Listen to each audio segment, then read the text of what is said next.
अस्सलाम वालेकुम। ये हमारी रिवीजन सीरीज़ का थर्ड सब्जेक्ट होने वाला है, कंप्यूटर साइंस। मैं फिजिक्स की सीरीज़ को कंटिन्यू करना चाह रहा था, लेकिन चूंकि कल सबसे पहला पेपर ही कंप्यूटर का है इनका, तो फरमाइशें आ रही थी कि सर आप कंप्यूटर साइंस का चैप्टर 4 करवा दें। देखो, चैप्टर 4 लेंदी है, लेकिन बहुत आसान है, कंसेप्ट बहुत आसान है इसका। अच्छा, बगैर टाइम से है कि आगे जाते हैं। पेज नंबर 66 खोल लो बेटा बुक का।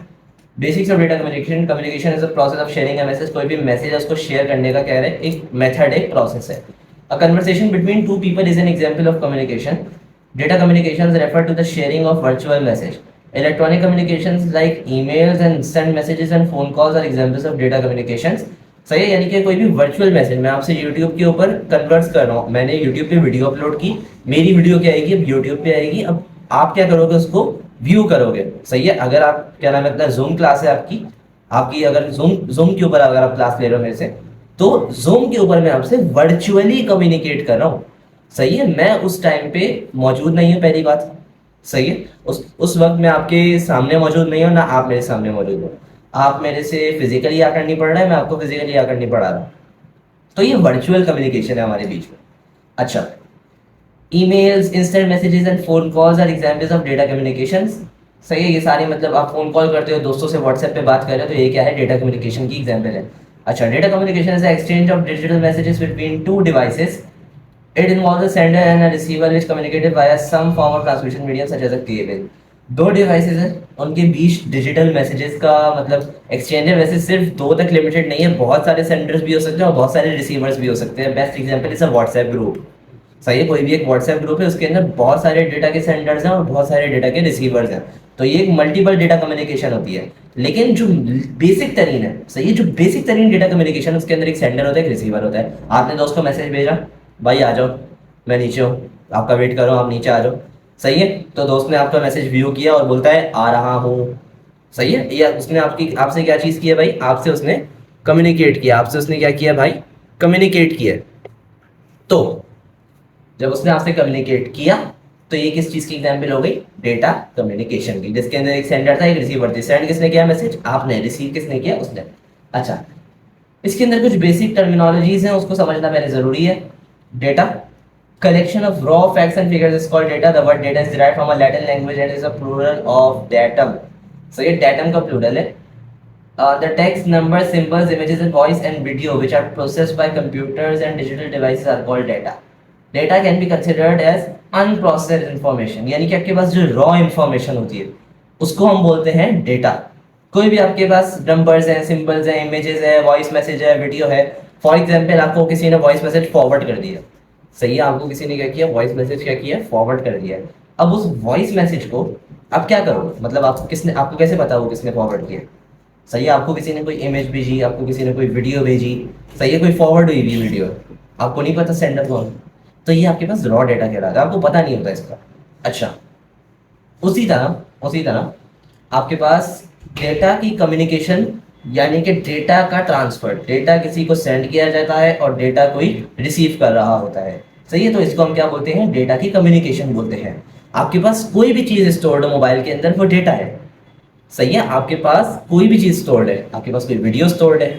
सही है, आपके पास कोई इमेज स्टोर्ड है, आपके पास आपकी प्रोफाइल पिक्चर स्टोर्ड है, तो ये क्या है, डेटा है आपका। सही है।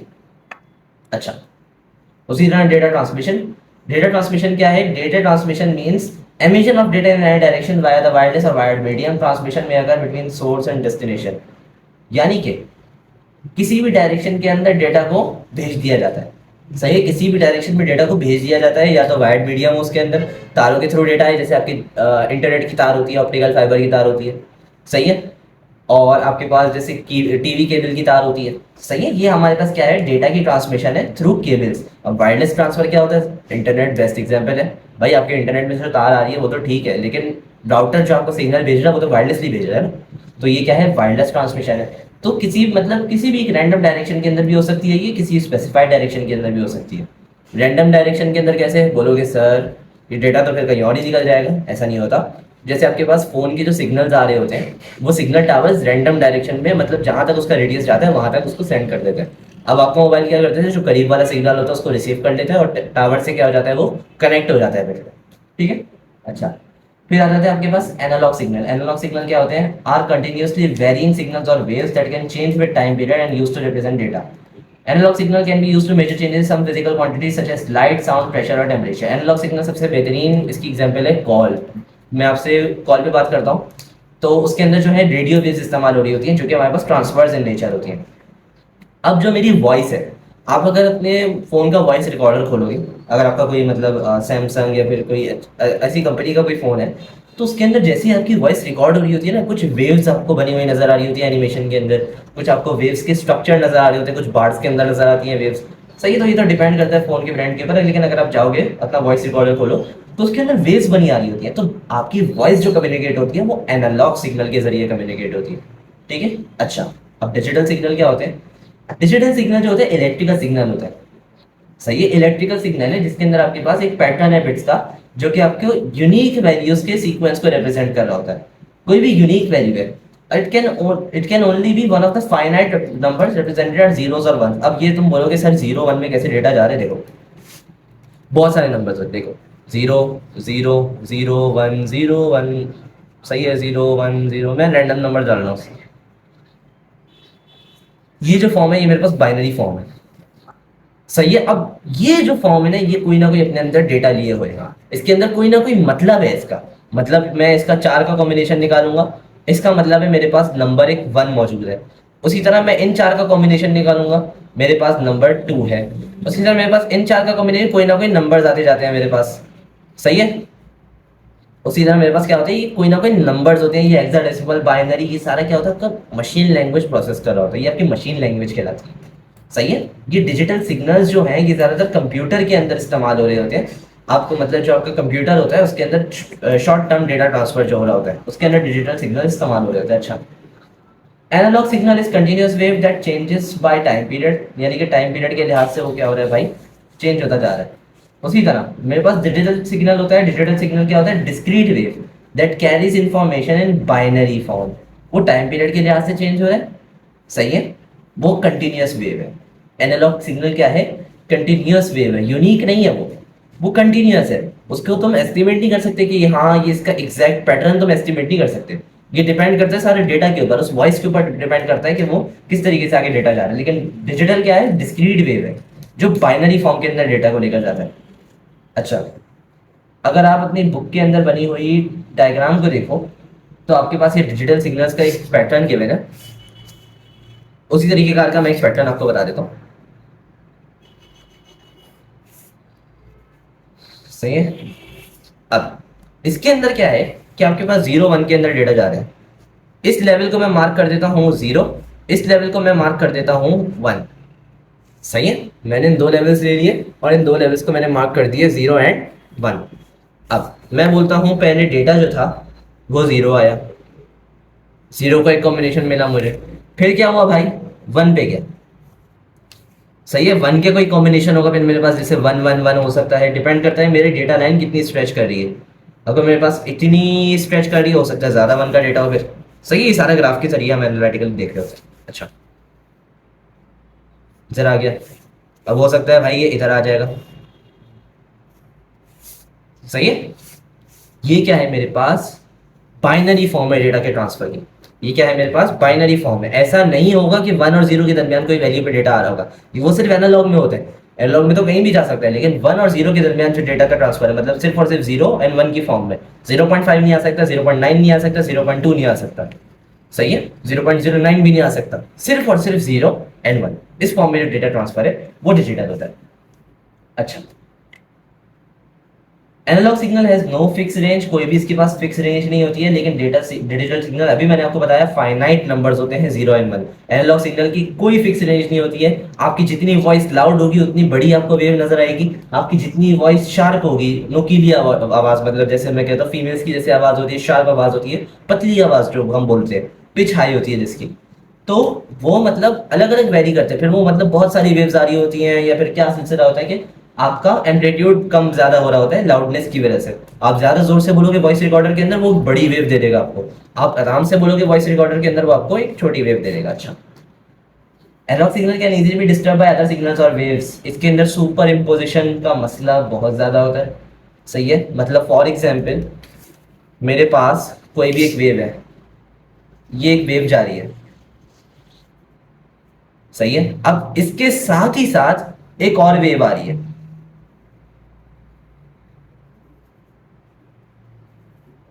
दो वेव्स हैं। अब इन दोनों वेव्स जो हैं इनके आपस में सुपर इम्पोज होने के चांसेस बहुत ज्यादा होते हैं, सही है। ये जो वेव्स हैं ये आपस में सुपर इम्पोज हो सकती हैं, हो सकता है मेरे पास फिर रिजल्टेंट वेव कुछ यूं बन रही हो, टेढ़ी मेढ़ी होके कुछ आ रही हो, क्योंकि मेरे पास इन दोनों का डेटा फिर उसके अंदर होगा। इसको हम बोलते हैं डिस्टॉर्शन। इसको हम आगे पढ़ेंगे, सही है, इसको हम आगे पढ़ेंगे। ये क्या होती है, डिस्टॉर्शन कहलाती है सिग्नल की। बल्कि डिस्टॉर्शन तो आपकी एनर्जी लॉस की वजह से होता है ना, लेकिन ये हमारे पास क्या है, सिग्नल के सुपर इम्पोज होने की वजह से हो रहा है। इसी तरह आपके पास जो ह्यूमन वॉइस है, as an example of analog signal, अभी बताया था मैंने आपको।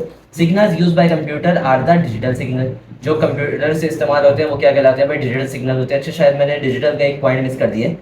अ digital signal is less prone to other signals disturbance. अब मेरे पास जब डेटा सिर्फ 0 और 1 की फॉर्म के अंदर ही जा रहा है, तो हमारे पास कंप्यूटर डेटा इस तरीके से भेजता है, इस पैटर्न के अंदर भेजता है कि उसके ऊपर सुपर इम्पोजिशन हो ही ना, और इसके अंदर चांसेस भी बहुत कम होते हैं। अगर सुपर इम्पोज हो भी जाती है ना कोई वेव, तो मतलब बहुत कम चांसेस होते हैं, बहुत माइनर चांसेस होते हैं कि ये हमारे पास डिजिटल सिग्नल क्या हो जाए, खराब हो जाए। अच्छा, an analog signal is represented by a sine wave. Sine एक फंक्शन होता है, साइन थीटा, फिजिक्स में पढ़ा होगा आपने, resolution of vectors into components के अंदर साइन थीटा आपने पढ़ा होगा, सही है। इंक्लाइंड प्लेन के अंदर पढ़ा होगा, एक आपने कॉस थीटा पढ़ा होगा, एक टेन थीटा पढ़ा होगा। साइन वेव क्या होती है, इस तरीके कार की वेव होती है, 0 से स्टार्ट होती है और 1 - 1 के अंदर फ्लक्चुएट करती रहती है, सही है। लेकिन ये वेरी भी कर सकती है, इस तरह भी जा सकती है, 2 - 2 के अंदर भी जा सकती है, डिपेंड करता है, और इस तरीके से भी जा सकती है, और इस तरीके से उल्टा भी स्टार्ट हो सकती है, सही है। कि साइन वेव्स होती हैं जो 0 से स्टार्ट होती हैं और किसी भी एम्पलीट्यूड पे जाती है। एम्पलीट्यूड होती है वेव की हाइट, कितनी ऊपर ये जा रही है, इसका एम्पलीट्यूड ज्यादा है, इसका एम्पलीट्यूड कम है, और इसका तो कुछ ज्यादा ही कम है, सही है। अच्छा, डिजिटल डेटा का जो डिजिटल सिग्नल है वो क्या है, स्क्वायर वेव्स के अंदर, ये अभी मैंने आपको बनाकर दिखाया था, स्क्वायर वेव्स के अंदर रिप्रेजेंट करता है, रेक्टेंगुलर वेव्स आप इसको बोल सकते हो। Analog signals are long term waves that need to be boosted, सही है, बूस्टिंग लिखा है, बूस्टेड कर दो इसको, यानी कि इनको बूस्टिंग की जरूरत पड़ती है। फॉर सपोज बूस्टिंग से मुराद ये होती है, जैसे आपके पास सिग्नल टावर्स होते हैं, बहुत सारे सिग्नल टावर्स होते हैं जो नेचुरली सिग्नल नहीं फेंक रहे होते, उनके ऊपर बूस्टर्स लगे हुए होते हैं।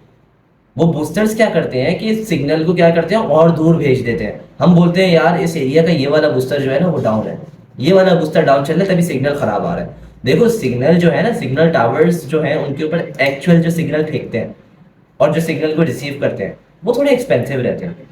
तो कंपनीज क्या करती हैं कि उनकी जगह क्या लगा देती है, बूस्टर लगा देती है। कि फॉर एग्जाम्पल आप जा रहे हो किसी रास्ते में, सही है, आपको कहीं पहुंचना है, आपको कोई चीज़ देनी है किसी को, सही है। मैं इधर अपने घर से चलना शुरू करूंगा और मैं आगे जाना शुरू कर देता हूँ, तो मेरे पास बीच में कोई आता है, मुझे बोलता है यार आप बड़े थक गए हो, सही है, आप बहुत थक गए हो, आप ना लोड मुझे दो, मैं आगे तक पहुंचा देता हूँ। अब वो जब पहुंचाएगा, मैं तो थका हुआ था ना, मैं तो थका हुआ था, मेरे पास कोई सामान वगैरह था, मैं थक गया था बहुत ज़्यादा, तो मतलब उसने क्या किया, उस चीज़ को आगे तक पहुंचा दिया। अब उसने क्या किया, जल्दी पहुंचा दिया उसको कंपैरेटिवली, ऐसा है ना। बूस्टर क्या करता है, एनर्जी जो है वेव की उसके अंदर इजाफा कर देता है, वेव की एनर्जी बढ़ा देता है, ताकि जाते जाते उसका जो एनर्जी लॉस है वो उसको कवर अप कर ले, वेव को ज्यादा एनर्जी से ज्यादा दूर तक फेंकता है। अब ये फॉर एग्जाम्पल अगर मेरे पास कराची के अंदर कोई सिग्नल टावर है और मेरे पास कोई नई सोसाइटी बन रही है बहुत दूर दराज के अंदर, सही है, बहुत दूर दराज के अंदर मेरे पास एक सोसाइटी बन रही है।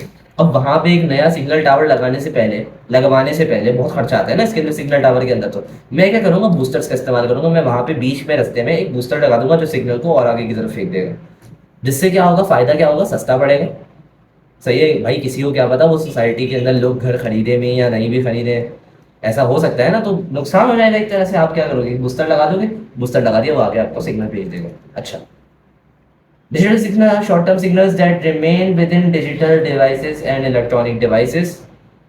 आपके पास कुछ वक्त के लिए जो सिग्नल्स होते हैं, शॉर्ट टर्म जो सिग्नल्स होते हैं, जो कि डिजिटल डिवाइसेस के अंदर ही रहते हैं, मतलब उनके अंदर हो सकता है वो वायर्ड कनेक्टेड हो, वायर्ड कनेक्टिविटी हो उनकी, या वायरलेस कनेक्टिविटी हो उनकी।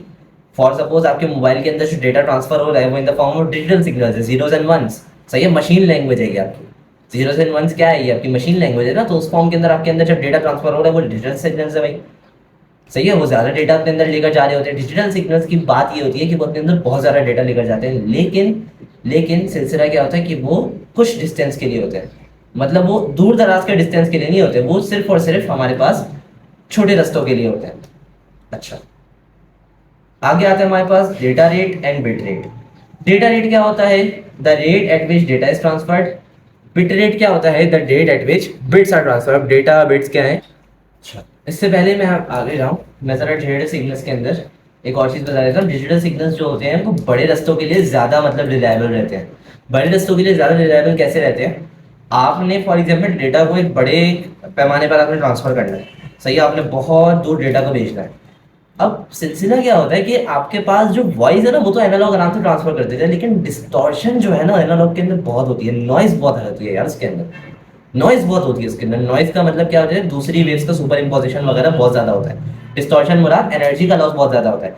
लेकिन जो डिजिटल सिग्नल्स है ना, क्योंकि वो जीरोस वन की फॉर्म है, मैंने सिर्फ 0 1 पहुंचाने हैं वहां तक, तो फायदा ये चीज़ रहती है। फॉर एग्जाम्पल, आप जा रहे हो, आपने क्या किया भाई, आप दही बड़े लेकर जा रहे हो, दही अलग है, बल्ले अलग है। दही बल्ले आप लेकर जा रहे हो, वो दोनों फिर जब आप वहां पहुंचोगे फिर आप वहां पे जाकर मिक्स कर दोगे उनको। यानी कि इधर डिकोड होके जा रहे हैं, वहां पे इनकोड होकर मतलब वहां पे डिकोड हो जाएंगे, सॉरी, यहाँ पे इनकोड होकर जाएंगे, वहां पे डिकोड हो जाएंगे। तो वहां पे वो क्या करेगा भाई, दोनों को मिक्स करेगा और खा लेगा। लेकिन एक और है, मैं दही बल्लों को एक साथ ही भिजवा देता हूँ बगैर मिक्स किए, वहां तक पहुंचते पहुंचते बल्ले गायब हो जाएंगे दही के अंदर, वो नजर भी नहीं आएंगे। सही है, वो नजर भी नहीं आएंगे उनके अंदर। तो सिलसिला क्या हुआ, ये हमारे पास क्या हुआ, डेटा का लॉस हो गया, जो उसकी एक्चुअल जो टेस्ट था उस चीज का लॉस हुआ है हमारा। ठीक है, तो हमारे पास डिजिटल सिग्नल क्या है, अलग अलग यूनिक है ना, 0 1 की फॉर्म में लेकर जा रहे हैं डेटा को, तो वो आगे तक ले जाते हैं। तो तुम बोलोगे सर डिजिटल ही क्यों ना इस्तेमाल कर लें हम। सही है, डिजिटल ही क्यों ना इस्तेमाल कर लें सारे इस चीज़ों में, लेकिन सारी चीज़ों में ना डिजिटल असल में सही रहता नहीं है।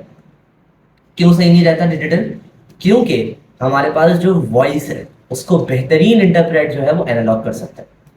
हमारे पास जो म्यूजिक जो आप सुनते हो, सही है, म्यूजिक अगर आप सुनते हो या कोई नात वगैरह सुनते हो, तो उसके जो आप कह रहे हो उसको बेहतरीन जो चीज़ इंटरप्रेट करती है ना, वो आपको एनालॉग सिग्नल उसके इंटरप्रेट करते हैं। मतलब वॉइस के लिए तो एनालॉग सिग्नल बेस्ट है एक तरह से। तो इसी वजह से कुछ जगहों पे अभी भी हम एनालॉग सिग्नल्स वगैरह इस्तेमाल करते हैं। अच्छा, अब आ जाए डेटा रेट बिट रेट पे।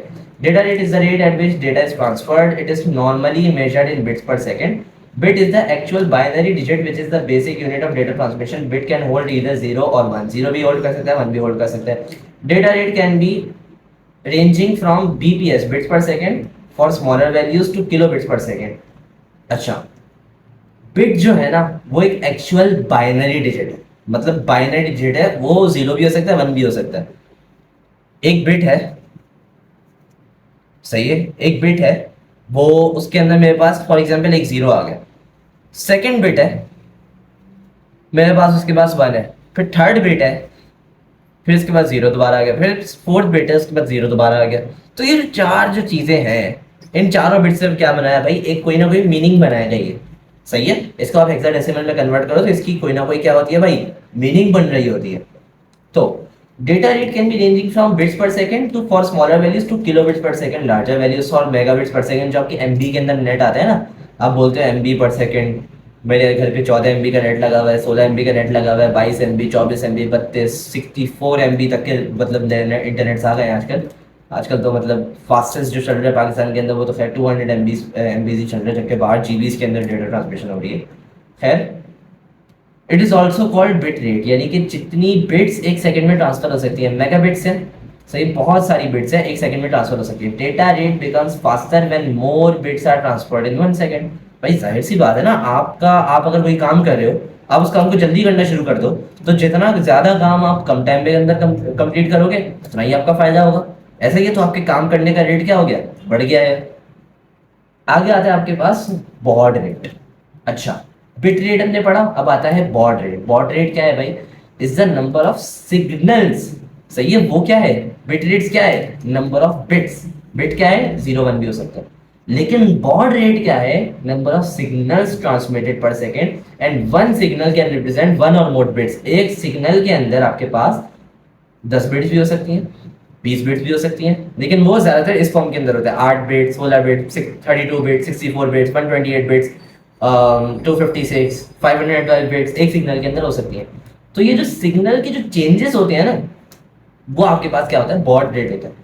For example if a signal changes 1200 times a second, it would be measured eight 1200 what. यानी कि सिग्नल का जो ट्रांसफर है, कोई बोल रहा है 1200 मरतबा सिग्नल क्या हो रहा है, चेंज हो रहा है, ऑल्टर हो रहा है। इसका मतलब क्या है, 1200 सिग्नल आगे ट्रांसफर हो रहे हैं, 1200 सिग्नल को वो आगे लेकर जा रहा है। तो ये क्या है भाई, ये हमारे पास क्या है, 1200 बॉर्ड है। अच्छा, अब इसके अंदर जाहिर सी बात है, हमें एक चीज ये नजर आ रही है कि एक बॉर्ड के अंदर ज्यादा बिट्स भी हो सकते हैं, तो हमारे पास ज्यादा जो डेटा को शो करेगा वो क्या है भाई, बॉर्ड शो करेगा। लेकिन खैर आगे आ जाते हैं डिफरेंसेस पे। Bit rate as a number of bits transmitted per unit of time per second, सही, या पर मिनट पर आवर, उस हिसाब से देख लो यार। लेकिन बॉड रेट क्या होता है, is used when we want to know the number of signal units transmitted per unit of time second. अच्छा, वैसे अमूमन सेकंड ही इस्तेमाल होता है, आप इसको मिनट के लिए भी कैलकुलेट कर सकते हो चाहो तो, आवर के लिए भी कैलकुलेट कर सकते हो चाहो तो, सही है। लेकिन हम स्टैंडर्ड एक सेट है, हम सेकंड के अंदर इसको कैलकुलेट करते हैं क्योंकि आसानी होती है। Bit rate is the number of bits zeros and ones transmitted per unit second. सही है, बिट रेट क्या है, number of bits zeros and ones transmitted per unit second. अच्छा, उसी तरह baud rate is the number of times a signal is travelling comprised of bits. One signal can represent one or more bit. अब इसको थोड़ा सा diagram के जरिए समझते हैं। एक बिट है मेरे पास, सही है, कोई भी एक बिट है, तो वो मेरे पास क्यों जा रही है, 0 1 0 1, इस तरीके से मेरे पास क्या आ गया, एक हमारे पास बिट्स आ गई है। सही है, मेरे पास बिट्स का डेटा ट्रांसमिशन है। ये हमारे पास, अगर मैं इसको ब्रेक डाउन कर दूं तो मेरे पास क्या बनेगा, ये 0 1 1 0 1 0। ओह सॉरी, मैंने बीच में गड़बड़ कर दी है। ये सारी एक ही साइज की होती है ना, सही, ये सारी क्या होती है, सिंगल साइज की होती है, एक ही साइज की होती है। तो ये हमारे पास क्या आ गया, 0 1 1, और अगर मैं इसको मजीद आगे एक्सटेंड कर दूं 0, तो ये 0 1 की फॉर्म में मेरे पास डेटा ट्रांसफर हुआ है, बहुत सारी बिट्स है इसके अंदर। लेकिन क्या मैं इसको एक ही बॉर्ड में रिप्रेजेंट करता हूँ, हाँ कर सकता हूँ। अगर मैं इस पूरे को सिंगल बॉर्ड से रिप्रेजेंट कर दूं, सही है, तो वो मेरे पास क्या होता है, ये बॉर्ड रेट कहलाता है। एक सिग्नल के अंदर बहुत सारे बिट्स हो सकते हैं, ये जो बहुत सारे बिट्स का ट्रांसफर हुआ है ना, मैं इसको सिंगल बॉर्ड से रिप्रेजेंट कर सकता हूँ। सही है, मैं इसको सिंगल बॉर्ड से रिप्रेजेंट कर सकता हूँ। बिट रेट क्या है, baud rate multiplied by number of bits per signal unit. अच्छा, एक ही फॉर्मूला है, सही है, एक ही फॉर्मूला, बस उसको चेंज किया हुआ है। Bit rate is equal to baud rate multiplied by the number of bits per signal unit. Number of bits per signal unit. अच्छा, बॉड रेट को अगर मैं इससे मल्टीप्लाई करवा दूं तो क्या बन जाएगा भाई, बिट रेट। ठीक है, यहां तक तो बात क्लियर है।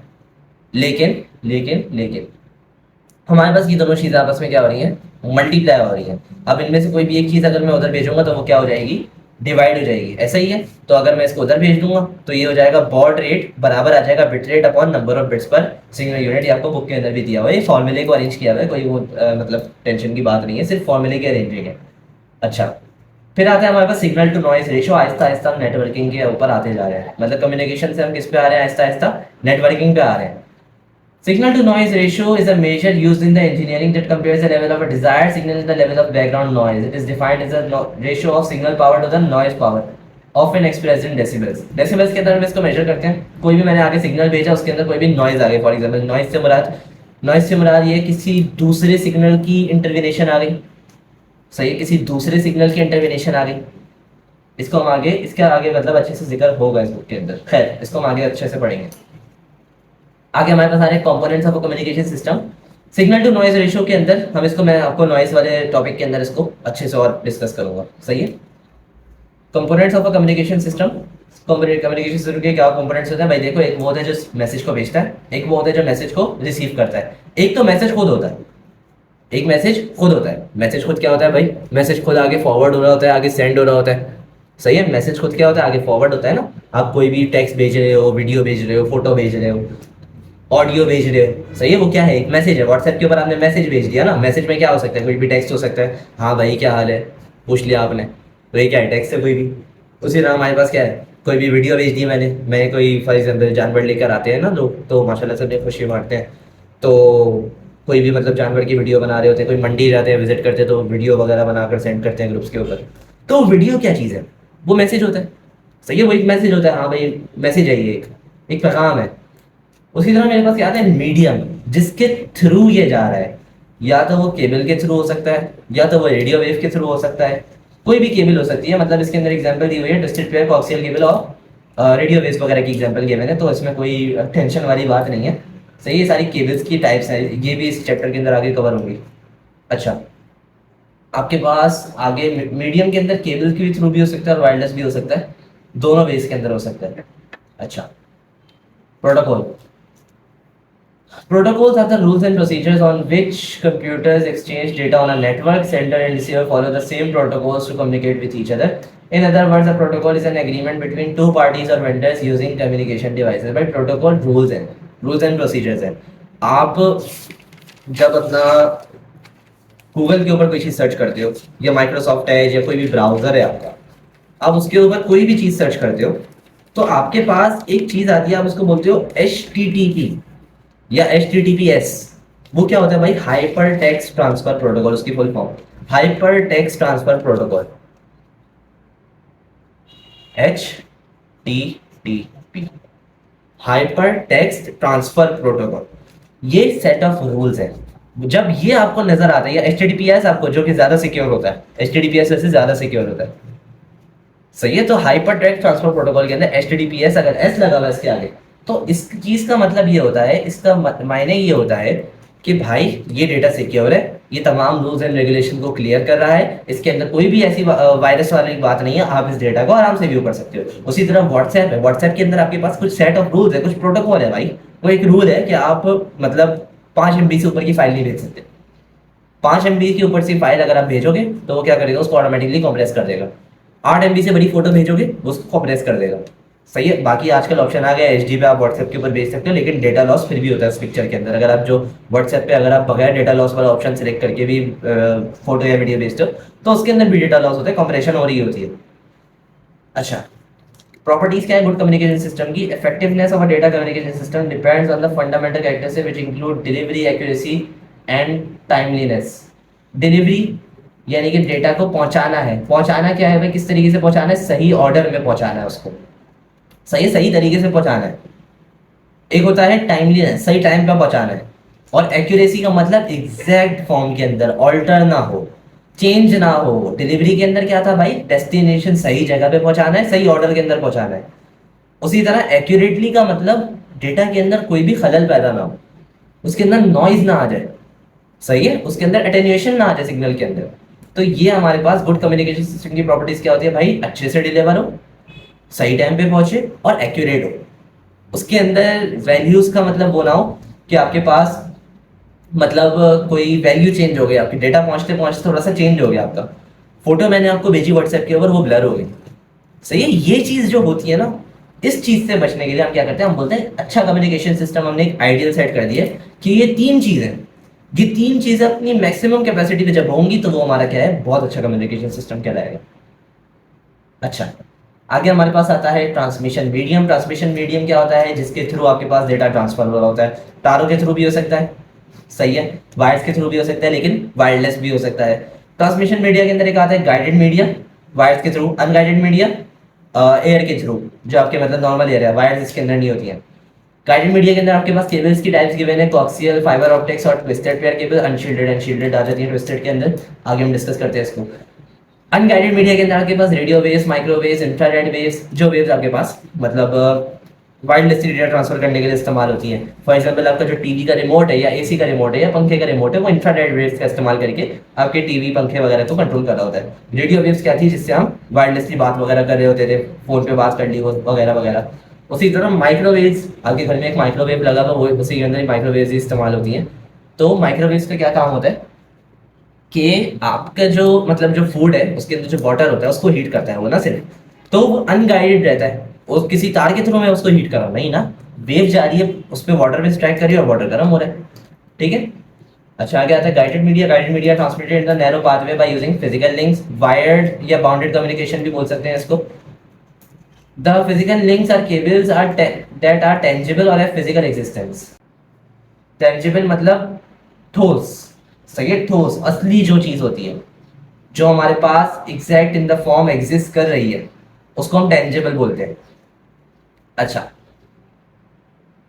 there are three common types of guided media used for networks. Each of them has its own characteristic like transmission speed, effect of noise, physical appearance, cost वगैरह, ये सारी उनकी क्या होती हैं, कैरेक्टरिस्टिक वगैरह होती हैं। अच्छा, अब आ जाते हैं ट्विस्टेड पेयर केबल पे। ट्विस्टेड पेयर केबल पे आ जाते हैं, नाम से ही पता लग रहा है, सही है, देखो नाम से ही पता लग रहा है कि हमारे पास जो ट्विस्टेड पेयर केबल है वो एक दूसरे के ऊपर ओवरलैप हुई हुई है, ट्विस्ट हुई हुई है, सही है। The cable is made by two separate wires twisted together, सही है। कोई भी दो हमारे पास सेपरेट वायर्स हैं, उनको मैंने क्या किया है, ट्विस्ट कर दिया है टुगेदर। फॉर एग्जाम्पल मैं आपको ऐसी हैंड फ्री से ही बता देता हूँ। मेरे पास अगर ये दो वायर्स हैं, सही, ये दो वायर्स हैं, मैं इनको क्या करता हूँ आपस में ट्विस्ट करवा देता हूँ। ये तो मेरे पास वायर्स जो होती है वो ज़्यादा स्टर्डी होती हैं, तो मैं उनको आराम से ट्विस्ट करवा सकता हूँ। लेकिन अगर मैं इनको आपस में ट्विस्ट करवा दूँ तो मेरे पास इस तरीके का एक ट्विस्टेड एक स्ट्रक्चर आता है। तो ये ट्विस्ट हुई हुई होती है, एक दूसरे के ऊपर ओवरलैप हुई हुई होती है, सही है। अच्छा, इनको हम ट्विस्ट क्यों करते हैं भाई? ट्विस्ट इसलिए करते हैं ताकि ये हमारे पास सिंगल वायर के फॉर्म में आ जाए। अगर मैं इसको इस तरह लेकर जाऊंगा ना, तो इनके बीच में मुझे इनको फिर अटैच भी करना पड़ेगा, जोड़ना भी पड़ेगा अलग से। बीच के अंदर दो वायर्स होंगी ना मेरी, तो उनको बीच में जोड़ना भी पड़ेगा। लेकिन चूंकि हमारे पास समय ने ट्विस्ट कर दिया तो इसकी हमें ज़रूरत नहीं है। लेकिन हाँ, इनके अंदर हमें इंसुलेशन करनी पड़ती है ताकि हमारे पास जो डेटा आ रहा है और जो डेटा हमारे पास जा रहा है उसके अंदर इंटरफेरेंस ना हो, सही है। ज़्यादातर मोस्ट कॉमनली यही होता है कि आपके पास अलग अलग कलर के कोड्स की वायर्स होती हैं। अब इनके अंदर अलग अलग कलर का कोड होता है वायर्स का, तो उसमें अलग अलग किस्म का डेटा ट्रांसफर हो रहा होता है। जैसे कोई वीडियो या फिर मीडिया टाइप का डेटा ट्रांसफर कर रहा होगा, कोई सिग्नल सिर्फ पहुंचाने के काम आ रहा होगा, सही है। और उसके अंदर हमारे पास दो वायर्स होती हैं, अमूमन उनमें यही होता है कि एक डेटा पहुंचाने के और एक डेटा वापस लाने के काम आ रही होती है। अच्छा, there are two types of twisted pair cables, unshielded twisted pair and shielded twisted pair। अच्छा, अनशील्डेड ट्विस्टेड पेयर क्या होता है? जो आपके पास एक लेयर होती है, सही है, शील्डिंग की एक लेयर होती है, उसके ऊपर एक जो हमारे पास दो वायर्स लिपटी हुई होती है ना, उनके ऊपर हम एक और लेयर लगा देते हैं, सही है। उनके हम ऊपर हम एक और लेयर लगा देते हैं जो कि एक्सटर्नल इंटरफेरेंस से बचाती है। मतलब अगर खुदा ना खासा कोई और मतलब वायर है, उससे हमारे पास वो टकरा रही है और उसके अंदर हल्का सा आप कह लो मसला आ रहा है सिग्नल्स के अंदर, मतलब आपस में मैं क्या कहूँगा, ओवरलैप कर रहे हैं सिग्नल्स, तो उसमें क्या चीज़ होती है कि उनको क्या कर दिया उसने, कोट कर दिया। क्या किया उसने? कोट कर दिया।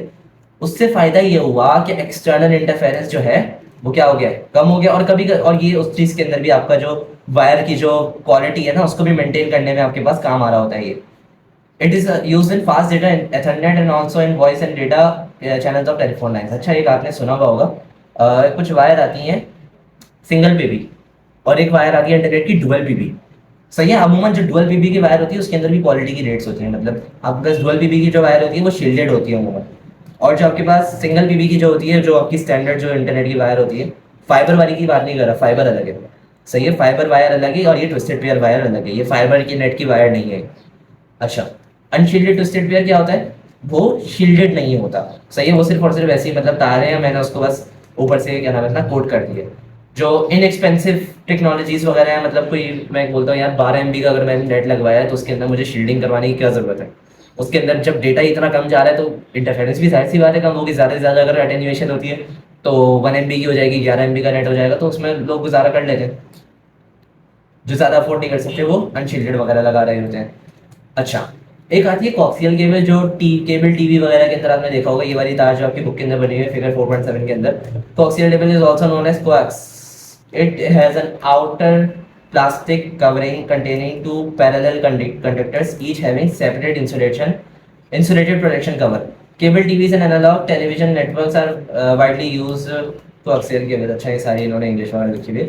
इसका मतलब ये है कि भाई एक वायर बिल्कुल सेंटर से जा रही होती है और एक वायर जो है उसके ऊपर, उसी वायर के ऊपर कोट हुई हुई थी, लेकिन उन दोनों के दरमियान इंसुलेशन हुई हुई होती है। इंसुलेशन किसी भी तरीके से हो सकती है, प्लास्टिक के थ्रू हो सकती है, रबड़ के थ्रू हो सकती है, वो जैसे मतलब जिस क्वालिटी की कॉक्सियल केबल है उसी हिसाब से। और फिर इस पूरी वायर को एक रबड़ की कोटिंग दी हुई होती है। अच्छा, सिलसिला क्या होता है कि एक वायर सेंटर से निकल रही है, उसको एक और वायर के मैश ने, बल्कि एक वायर की जाली ने मैं कहूँगा कोट किया हुआ है, लेकिन उनके बीच में क्या है, इंसुलेशन है, ताकि उनके बीच में क्या हो जाए, उनके बीच में इंटरफेरेंस ना हो ज़्यादा, सही है। उनके बीच में फिर सिग्नल जो लॉस है वो ना हो। अच्छा, उसके बाद आ जाता है आपके पास फाइबर ऑप्टिक की केबल आ जाती है। फाइबर ऑप्टिक की केबल जो है, ऑप्टिकल फाइबर, सही है, ऑप्टिकल फाइबर, नाम के अंदर ही ऑप्टिक है, तो इसके अंदर क्या सिलसिला है कि लाइट के थ्रू जा रहा है, सही है, लाइट के थ्रू जा रहा है डेटा। अब इन ऑप्टिकल फाइबर और fibre optical cable data is transferred in the form of light. It uses the concept of reflection of light through a core made up of glass or plastic. The core is surrounded by a less dense glass or a plastic covering called a cladding. It is use for transmission of large volume से data at very high speed. आजकल internet की जो तारीख चल रही है वो fibre optic की चल रही है, क्योंकि लाइट जो है आपको पता है बहुत फास्ट होती है। सो ये light is the fastest thing to exist in the whole universe. तो लाइट जिस तरह आगे रिफ्लेक्ट होते हुए जाती है, अंदर आपके पास प्लास्टिक वगैरह लगा हुआ होता है, प्लास्टिक और ग्लास के एक मिक्सचर की वो बनी हुई होती है केबल, सही है। तो इसके थ्रू जब आपका डेटा जाता है तो इसके अंदर आपके पास बहुत ज़्यादा हाई स्पीड होती है और लीस्ट अमाउंट ऑफ इंटरफेरेंस होती है, क्योंकि जब मैंने लाइट को ही, मतलब लाइट जिसके थ्रू जा रही है, जिस वायर के थ्रू जा रही है, जो आपके पास ट्रांसपेरेंट वायर है अंदर, तो जिसके थ्रू वो लाइट जा रही है मैंने उसको ही कोड कर दिया। अब लाइट बाहर जा सकती है, नहीं जा सकती। वो किसी और वायर में जा सकती, नहीं जा सकती। क्या बाहर से कोई और लाइट अंदर जा सकती है? नहीं जा सकती। जिस तरह पहले हो रहा था हमारे पास ट्विस्टेड पेयर्स के अंदर, जिसको हम शील्ड कर रहे थे, ट्विस्टेड पेयर केबल थी मेरी, उसको मैं क्या कर रहा था, शील्डिंग कर रहा था उसकी, क्योंकि एक्सटर्नल तरीके से भी तो सिग्नल आ सकते हैं ना। एक्सटर्नली अगर कोई सिग्नल आता है, कोई वायर, वायर में ही नहीं, अगर वायर के अंदर कोई इंटरफेरेंस नहीं हो रही, चलो अच्छी सी इंसुलेशन हुई है वायर में, लेकिन बाहर से भी तो कोई सिग्नल आ सकता है, वायर के थ्रू पास हो रहा हो फॉर एग्जाम्पल, तो उसके अंदर भी थोड़ा डेटा लॉस हो सकता है, तभी हम उसकी शील्डिंग कर रहे थे। लेकिन इसके अंदर ये सिलसिला नहीं होता और ये बहुत ज़्यादा रिलायबल रहती है, बहुत फास्ट इंटरनेट वगैरह प्रोवाइड करने का काम आती है। अच्छा, फिर आता है हमारे पास unguided media. Unguided media, wireless media या फिर अनबाउंडेड। अगर वो आपको पेपर के अंदर पूछते हैं कि भाई बाउंडेड अनबाउंडेड मीडिया का डिफरेंस बताएं, सही है, और इनकी टाइप्स बताएं, तो कोई मसला नहीं है भाई। बाउंडेड मीडिया क्या होता है? गाइडेड। अनबाउंडेड क्या होता है? अनगाइडेड। अच्छा, unguided media is also termed as wireless or unbounded transmission media. As the name implies, it does not require physical medium such as wire for the transmission of electromagnetic signals. There are three major types of unguided media. तीन major types हैं इसकी: radio waves, microwaves और infrared waves. Radio waves क्या होती हैं? Electromagnetic waves की type होती हैं। They are easy to generate and can penetrate through buildings. Buildings के थ्रू पेनिट्रेट कर सकती हैं। तो इसके अंदर हमारे पास सबसे बेहतरीन का एग्जांपल क्या होगा भाई? एफएम, रेडियो वगैरह और फोन्स वगैरह के अंदर भी इस्तेमाल हो सकती हैं। Radio waves are omni directional and propagated in all direction. Omni direction के अंदर दो डायरेक्शन होते हैं, मतलब आ भी सकती है और जा भी सकती है। It means that sending and receiving antennas do not need to be aligned. FM radios, AM radios, television and cordless phones use radio waves for transmission. अच्छा, माइक्रोवेव्स क्या होती हैं? माइक्रोवेव्स बड़े मतलब डिस्टेंस के ऊपर डेटा को सेंड करने और रिसीव करने के अंदर इस्तेमाल होती हैं। ये अमूमन जो आपका जो कम्युनिकेशन का जो टावर है, जो आपका जो मोबाइल कम्युनिकेशन टावर है, टेलीविजन की जो ब्रॉडकास्ट है उसके अंदर इस्तेमाल होती है। ये बाय डायरेक्शनल होती है, यानी साइमल्टेनियसली तुम्हारे पास डेटा आ भी सकता है और जा भी सकता है। आपने बोला, मैंने भी बोला था, अब बोलोगे सर आपने भी पिछले भी बताया ओमनी डायरेक्शनल। ओमनी डायरेक्शनल के अंदर आ भी सकती है, जा भी सकती है, इसके अंदर भी आ भी सकती है, जा भी सकती है, लेकिन मसला ये है ना, रेडियो वेव्स के अंदर साइमल्टेनियसली होता है। आपने देखो रेडियो चलाते हैं, रेडियो चलाने के अंदर आप बोलते हो रॉजर वगैरह करके बात करते हो, जो भी है, तो आप उसको बताते हो कि मैंने अपनी बात खत्म कर दी है, अब तुम बोलो। फिर वो बोलता है, फिर वो अपनी बात खत्म करता है, वो बताता है कि भाई हाँ सही है, फिर आप बोलते हो। ये रेडियो का ट्रांसमिशन है। ये रेडियो जिस तरीके से रेडियो काम करते हैं ना, वो रेडियो वेव्स के जरिए काम करते हैं। बाय डायरेक्शनल नहीं होती है। बाय डायरेक्शनल कौन सी होती है? माइक्रोवेव्स होती है। ये आजकल मतलब सिग्नल टावर्स वगैरह इस्तेमाल कर रहे होते हैं। अच्छा, terrestrial microwaves have both stations having antennas on earth. दो टाइप की माइक्रोवेव्स होती हैं। दो टाइप की माइक्रोवेव्स के अंदर हमारे पास टेरेस्ट्रियल और सैटेलाइट आती हैं, जिनके अंदर हमारे पास टेरेस्ट्रियल का ये होता है कि हमारे पास दोनों स्टेशंस जो हैं वो अर्थ के ऊपर ही है, सही है। और सैटेलाइट के अंदर क्या होता है कि कुछ एंटेना सैटेलाइट के ऊपर होते हैं जो ऑर्बिट के अंदर होते हैं, और कुछ स्टेशन जो होते हैं वो अर्थ के ऊपर होते हैं। अब फायदा क्या है दोनों का? टेरेस्ट्रियल जो है उनके अंदर होता है कि आपके पास दो स्टेशन हैं, दोनों अर्थ पे हैं और दोनों एक दूसरे को डेटा ट्रांसफर कर रहे हैं। सैटेलाइट के अंदर क्या होता है कि कोई भी सेंडर है, एक स्टेशन है मेरे पास अर्थ पे है, अर्थ का एक स्टेशन भेजता है डेटा सैटेलाइट को, सैटेलाइट से फिर डेटा आता है दूसरी क्या नाम है अपना दूसरे रिसीवर को जो अर्थ पे होता है। इस तरीके से डेटा ट्रांसफर क्या किस तरीके क्यों इस्तेमाल करते हैं हम? इसलिए इस्तेमाल करते हैं क्योंकि हमारे पास जो दूर दराज के इलाके होते हैं, सही है, जो दूर दराज के इलाके होते हैं वहाँ पे हम सैटेलाइट फोन्स इस्तेमाल करते हैं। सैटेलाइट फोन्स का आजकल स्टारलिंक के सैटेलाइट से एक नया मतलब इलॉन मस्क ने एक नया क्रेज निकाला हुआ है स्टारलिंक के सैटेलाइट्स के जरिए। तो वो सैटेलाइट फोन्स के अंदर सैटेलाइट इंटरनेट वगैरह लेकर आ रहे हैं। तो उसमें क्या होता है कि मोबाइल फ़ोन से डेटा किस में जाएगा, सैटेलाइट में, सैटेलाइट से फिर नीचे आ जाएगा किसी और मोबाइल फ़ोन में, मतलब आपका डेटा ट्रांसफ़र भी हो जाएगा इस तरीके से, और बहुत फास्ट डेटा ट्रांसफ़र भी हो जाएगा। ठीक है। अच्छा, जो टेरेस्ट्रियल मतलब माइक्रोवेव्स है वो हमारे पास जैसे मोबाइल फ़ोन है, हम आजकल जो बात करते हैं, मैं अगर आपको कोई चीज़, आपको मैं कोई मैसेज कन्वे कर रहा हूँ यूट्यूब के थ्रू, तो मैं क्या कर रहा हूँ भाई, फॉर एग्जांपल मैं बात कर रहा हूँ आपसे, मेरी बात आप तक पहुँच रही है लेकिन आप भी अटके हो मैं भी अटका हूँ। सही, इसके अंदर सैटेलाइट्स इन्वॉल्व नहीं है, मैं फ़ोन पे किसी से बात कर रहा हूँ। सही, मैं फ़ोन पे किसी से बात कर रहा हूँ, मैं भी अर्थ पे हूँ और वो भी अर्थ पे है, और हमारे बीच जो है डायरेक्ट कम्युनिकेशन, मैं अपना जो बात करता हूँ उसको मैं भेजता हूँ एक स्टेशन के ऊपर। सही है, मेरा जो सिग्नल जाता है वो एक स्टेशन के ऊपर जाता है, फिर उस स्टेशन जो सिग्नल है वो फिर किसी और स्टेशन पे जाता है, station to station data transfer हो रहा होता है। ठीक है। अच्छा, फिर आती है हमारे पास इंफ्रारेड वेव्स। इंफ्रारेड वेव्स क्या होती है, इंफ्रारेड लाइट का इस्तेमाल करती हैं सिग्नल्स को ट्रांसमिट करने के लिए। LEDs are used to transmit signals and light receivers photodiodes to receive signals. They use terahertz frequency की टाइप है। It can not penetrate walls और other objects. Infrared light is transmitted generally line of sight, point to point. Wireless infrared communications can be used to establish short range wireless links or wireless local area network. Infrared light होती है ना आपकी, IR light, उसका इस्तेमाल करती है data को transfer करने के लिए। एलईडीज जो होते हैं, सही है, जो हमारे पास रिमोट और एलईडी है, सही है, उनके बीच में जो डेटा ट्रांसफर होता है वो इंफ्रारेड के जरिए होता है।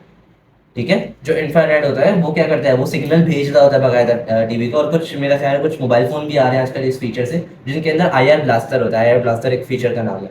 तो आईआर ब्लास्टर के अंदर क्या होता है कि वो इंफ्रारेड वेव्स जो है वो मोबाइल फेंकता है, मोबाइल आगे क्या करता है उन इंफ्रारेड वेव्स को ट्रांसफर करता है। अच्छा, अब जब हमने डेटा के ट्रांसफ़र पढ़ ली है, डेटा के ट्रांसफ़र के मीडियम पढ़ ली हैं, तो हमारे पास आ जाता है अब ट्रांसमिशन के इम्पेयरमेंट्स, यानी कि ट्रांसमिशन, डेटा ट्रांसमिट करते हुए हमारे पास इम्पेयरमेंट्स क्या आती है, ट्रांसमिशन के अंदर क्या मसले आते हैं। तो कभी कभी हमारे पास क्वालिटी, जो हम बोलते हैं क्वालिटी कम हो रही है सिग्नल्स की, यार मैं इधर से कॉल मिलाता हूँ, सामने वाले को कुछ और ही बात पहुँच रही है, उसके सामने वाले को तो कुछ और ही पहुँच रही है। सही है, तो ये क्या क्वालिटी में फ़र्क आ रहा है। This means that receive signal is not the same as the signal that was sent. This phenomena is called transmission impairments. Transmission impairments are those defects that occur when the data is transmitted. There are three causes of impairment: attenuation, distortion and noise. तीन causes हैं इसकी: attenuation, distortion और noise. Attenuation का मतलब होता है loss of energy.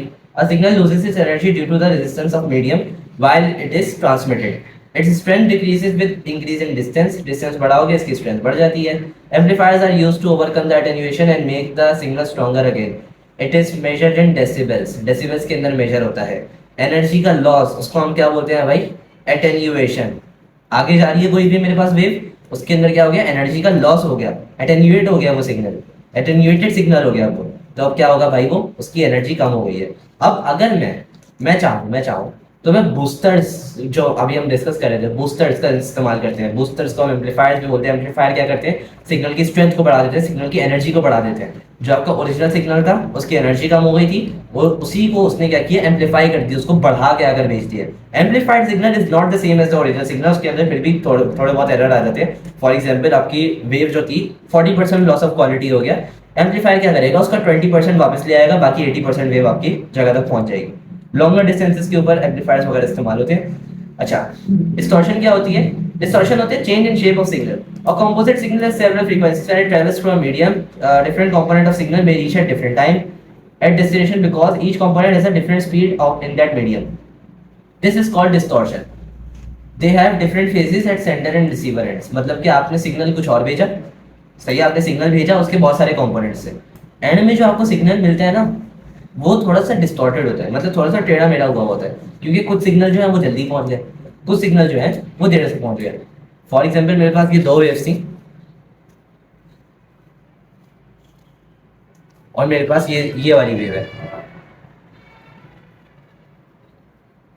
सही है। ये मैंने क्या किया, वहां पे मैंने सेंड कर दिया है सिग्नल को, और ये मेरे पास, ये मैं अगर इधर मैं लिख देता हूँ, ये सेंड सिग्नल है, और मेरे पास इसकी जो एक्चुअल जो रिजल्टेंट सिग्नल है वो कुछ इस तरीके कार से दिख रहा था पहले। उसी तरह ऐसा हो सकता है कि रिसीव करते वक्त मेरे पास ये वाला जो सिग्नल है, ये वाला सिग्नल है, थोड़ा सा देर में पहुंच जाए, सही है, ये क्या हो जाए, ये थोड़ा सा देर में पहुंच जाए, या फिर अगला वाला जो सिग्नल है वो थोड़ा सा जल्दी पहुंच जाए। देखो, इधर ये यहाँ से स्टार्ट हो रहा था ना, इस वाले पॉइंट से स्टार्ट हो रहा था ये। तो हो सकता है अभी ये, मैं अगर इधर से आपको शो करने की कोशिश करूँ तो ये यहाँ से स्टार्ट होने के बजाय यहाँ से स्टार्ट हो जाए। सही है, मतलब ये जो है, ये वाला हिस्सा जो है, उप्स, ये वाला जो हिस्सा है, ये पूरा हिस्सा क्या हो जाए, ये खा जाए। उसके बाद क्या होगा आप ये देखो,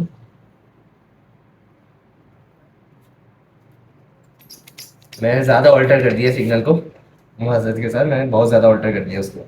सही, सिग्नल का एम्पलीट्यूड वगैरह वही रहता है, बस थोड़ा सा आगे पीछे होता है टाइम की वजह से। अब मेरे पास जो सिग्नल आएगा उसके अंदर इशू क्या आएगा, हो सकता है कि अब वो कुछ ऐसा दिखे। उप्स, सिग्नल भी थोड़ा रियलिस्टिक लगे, ज़्यादा बेहतर है।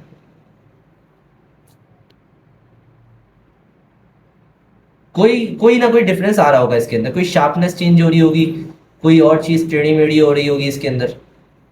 सही है, कोई ना कोई डिफरेंस आ रहा होगा इसके अंदर। मैं अगर ये डिफरेंस अगर मैंने शो करने की कोशिश की, थोड़ा सा ये डिफरेंस आ गया इसके अंदर, ठीक है। तो थोड़ा सा डिफरेंस आ जाता है क्योंकि कुछ टाइम में हमारे पास एक टाइम का फैक्टर आ जाता है बीच में ना, कि कुछ वेव्स पहले पहुंच जाती हैं, कुछ वेव्स बाद में पहुंच रही हैं।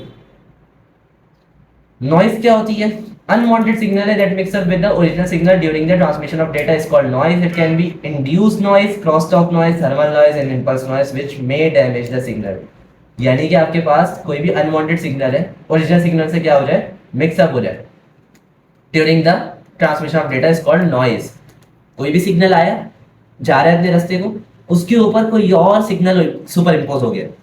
ट्रांसमिशन मीडियम है कोई भी, मतलब वायर के थ्रू भी हो सकता है, ये वायरलेस भी हो सकता है। अमूमन ज्यादातर ये वायरलेस के अंदर देखा जाता है, क्योंकि वायर के अंदर तो हम इंसुलेशन लगा देते हैं ना उसके ऊपर, सिग्नल्स के ऊपर। वायर के ऊपर हमने क्या किया, इंसुलेशन लगा दिया, तो उसके अंदर ज्यादा सिलसिला होता नहीं है। लेकिन वायरलेस के अंदर ज्यादा ये होता है कि हमारे पास मीडियम के अंदर हमारे पास नॉइज इंट्रोड्यूस हो जाती है, तो वो क्या हो जाती है, उसके ऊपर वेव के ऊपर सुपर इम्पोज हो जाती है।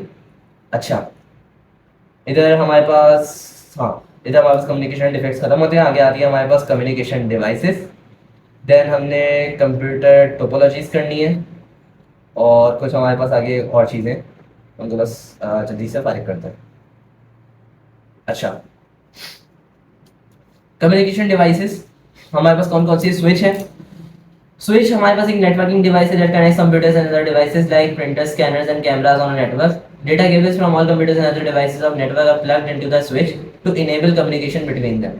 सही है, स्विच के अंदर मैं सारी मतलब तारे वगैरह लगा देता हूँ, जिसके बाद उनके बीच में मैं कम्युनिकेशन को क्या करता हूँ, एनेबल कर देता हूँ। अच्छा, हमारे पास आ जाता है router. Router is a device that connects two or more networks. सही है, दो या दो से ज्यादा जो नेटवर्क्स हैं उनको कनेक्ट करने के लिए क्या इस्तेमाल होता है, राउटर कनेक्ट होता है। अच्छा, स्विच के अंदर आप कोई भी किसी भी डिवाइस कनेक्ट कर सकते हो, मतलब जो उस केबल को सपोर्ट करता हो। आप कंप्यूटर्स को कनेक्ट करना चाह रहे हो, आपने मतलब फॉर एग्जांपल इधर प्रिंटर्स हैं, स्कैनर्स हैं, कैमरास हैं, उसकी आपके पास कंप्यूटर के अंदर कोड्स बहुत कम है, मतलब कि जो आपकी जो पोर्ट्स होती है ना, कंप्यूटर की पोर्ट्स जहाँ पे आप डेटा केबल वगैरह लगाते हैं वो कम है, तो आप इसके लिए स्विच इस्तेमाल करते हो बेसिकली।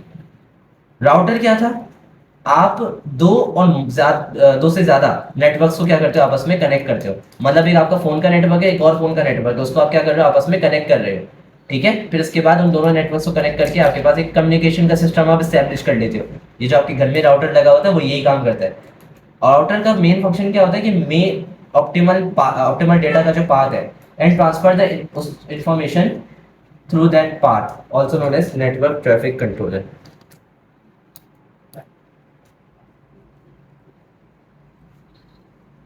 मतलब कि उसको अंदाजा लगाना है कि ऑप्टिमल डेटा का जो पाथ है वो क्या है, सबसे ज्यादा डेटा, सबसे अच्छे तरीके से डेटा कौन से रास्ते से जा रहा है, जिसके अंदर सबसे कम एटेन्यूएशन होगी, जिसके अंदर सबसे कम नॉइज होगी, जिसके अंदर सबसे कम डिस्टॉर्शन होगी। सही है, उसी तरह हमारे पास मॉडेम आ जाता है। मॉडेम होता है is short for modulator and D modulator. Modem के अंदर जो मो है ना, मॉड्यूलेटर से निकाला, और डैम डी मॉड्यूलेटर से निकाला। Modulation is the process of converting digital signals into analog signals. Digital से एनालॉग कन्वर्जन के अंदर काम आता है demodulation, is a quite opposite, it converts analog signals into digital signals. Modem has the ability of sending and receiving signals that allow computers to share information with each other. सही, यानी कि आपको दो कंप्यूटर्स हैं वो आपस में information को शेयर कर सकते हैं। हम इसको मतलब जो मॉडेम है वो डेटा को क्या करता है, मॉड्यूल बना देता है। एक डेटा का क्या बना देता है, मॉड्यूल बना देता है, एक टुकड़ा बना देता है। सही है, जो कि आगे जाकर क्या हो जाता है, डी कोड हो जाता है। आगे जाकर क्या हो रहा है, वही वो डी कोड हो रहा है। अगर आप फॉर एग्जाम्पल ऑनलाइन किसी से बात कर रहे हो, सही है, फिर आप कॉल पे किसी से बात कर रहे हो, तो उससे क्या होता है कि आपके पास किसी को अगर बात कर रहे हैं तो हवा में आपकी बात नहीं जा रही होती है कि हाँ इसने ये चीजें बोली है, हवा के अंदर वेव्स जा रही हैं आपकी बात की। मॉड्यूल्स बनाता है वो, सिग्नल्स के टुकड़े बनाता है वो, सही है, और वो फिर आगे भेज देता है। आगे होता है डीमोड्यूलेटर, होता है वो क्या करता है उसको डी कोड कर देता है ताकि वो अगले बंदे को समझ आ जाए। अच्छा, अब आ जाते हैं मोडेम की टाइप्स के ऊपर। हमारे पास, हमने मोडेम पढ़ लिया क्या होता है। अब हमारे पास दो टाइप्स आ रही हैं, बल्कि तीन टाइप्स आ रही हैं आगे।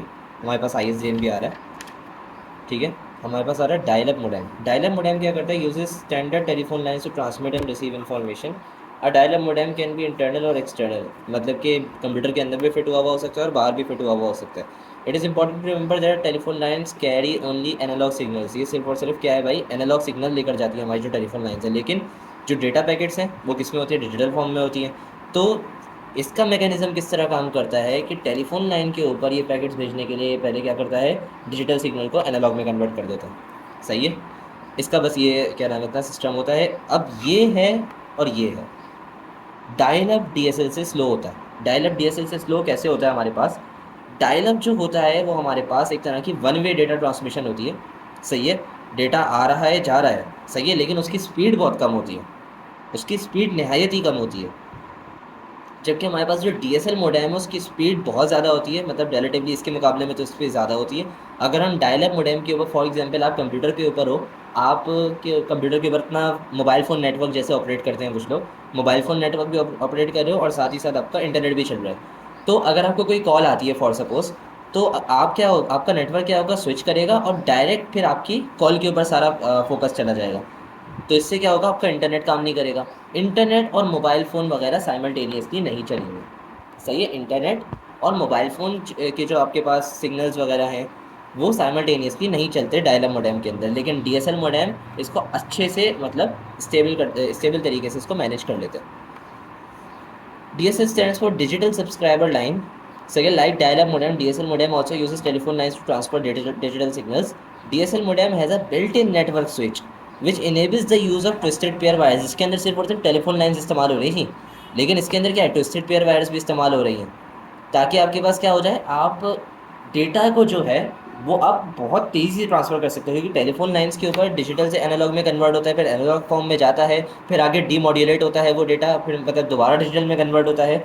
ये क्या करता है, डायरेक्ट डिजिटल में भेजने की भी सलाहियत रखता है, सही है। ये सारे के सारे सिग्नल्स जो हैं वो डायरेक्ट डिजिटल में भेजने की सलाहियत रखता है। DSL modems also have wireless communication functionality. Wireless भी ये लोग डेटा ट्रांसफर कर सकते हैं। आपको ये एंटेना नज़र आ रहा होगा।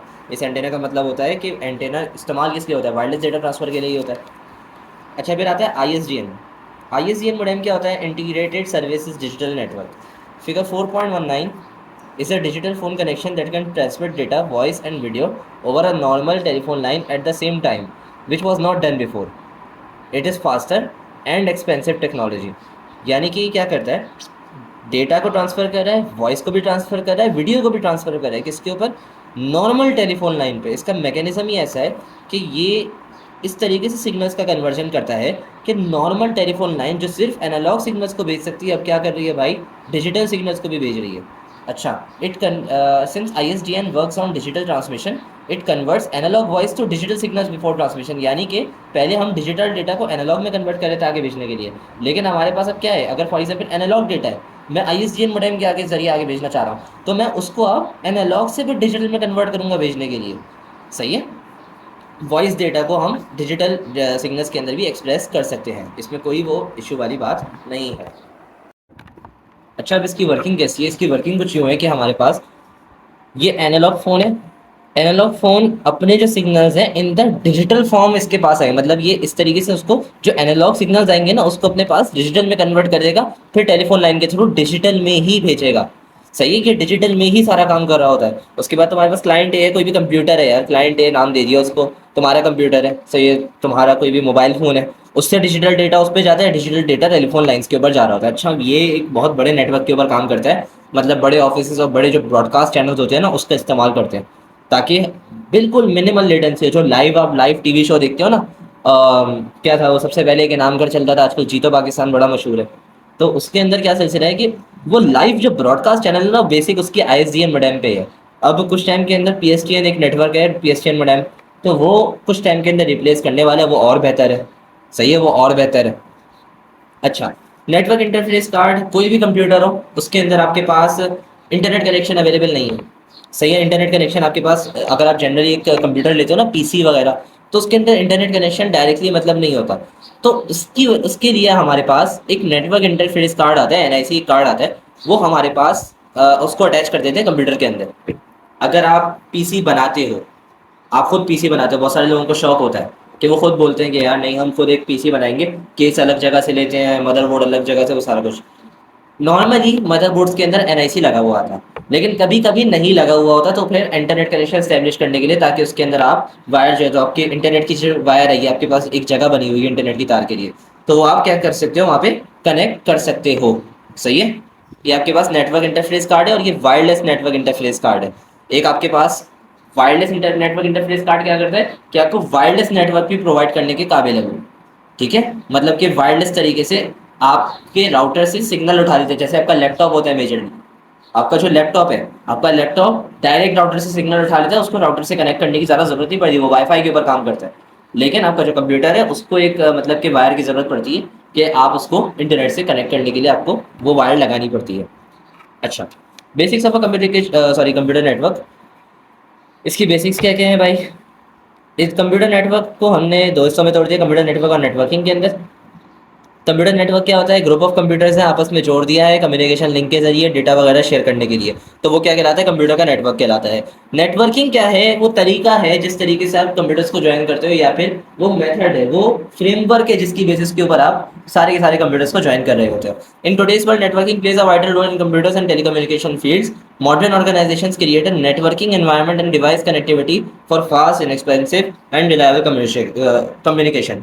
तो अगर मैं नेटवर्किंग करूंगा तो क्या चीज़ बनेगी? एंड में कंप्यूटर नेटवर्क ही बनेगा। कंप्यूटर नेटवर्क किस चीज़ का हो सकता है भाई?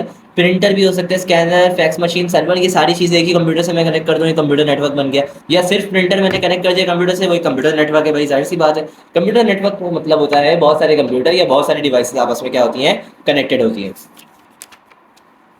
टाइप्स ऑफ कंप्यूटर नेटवर्क हमारे पास local area network, metropolitan area network और वाइड एरिया नेटवर्क। लैन छोटे बेसिस के ऊपर होता है, group of computer and peripheral devices which are connected in limited area such as school, laboratory, home and office.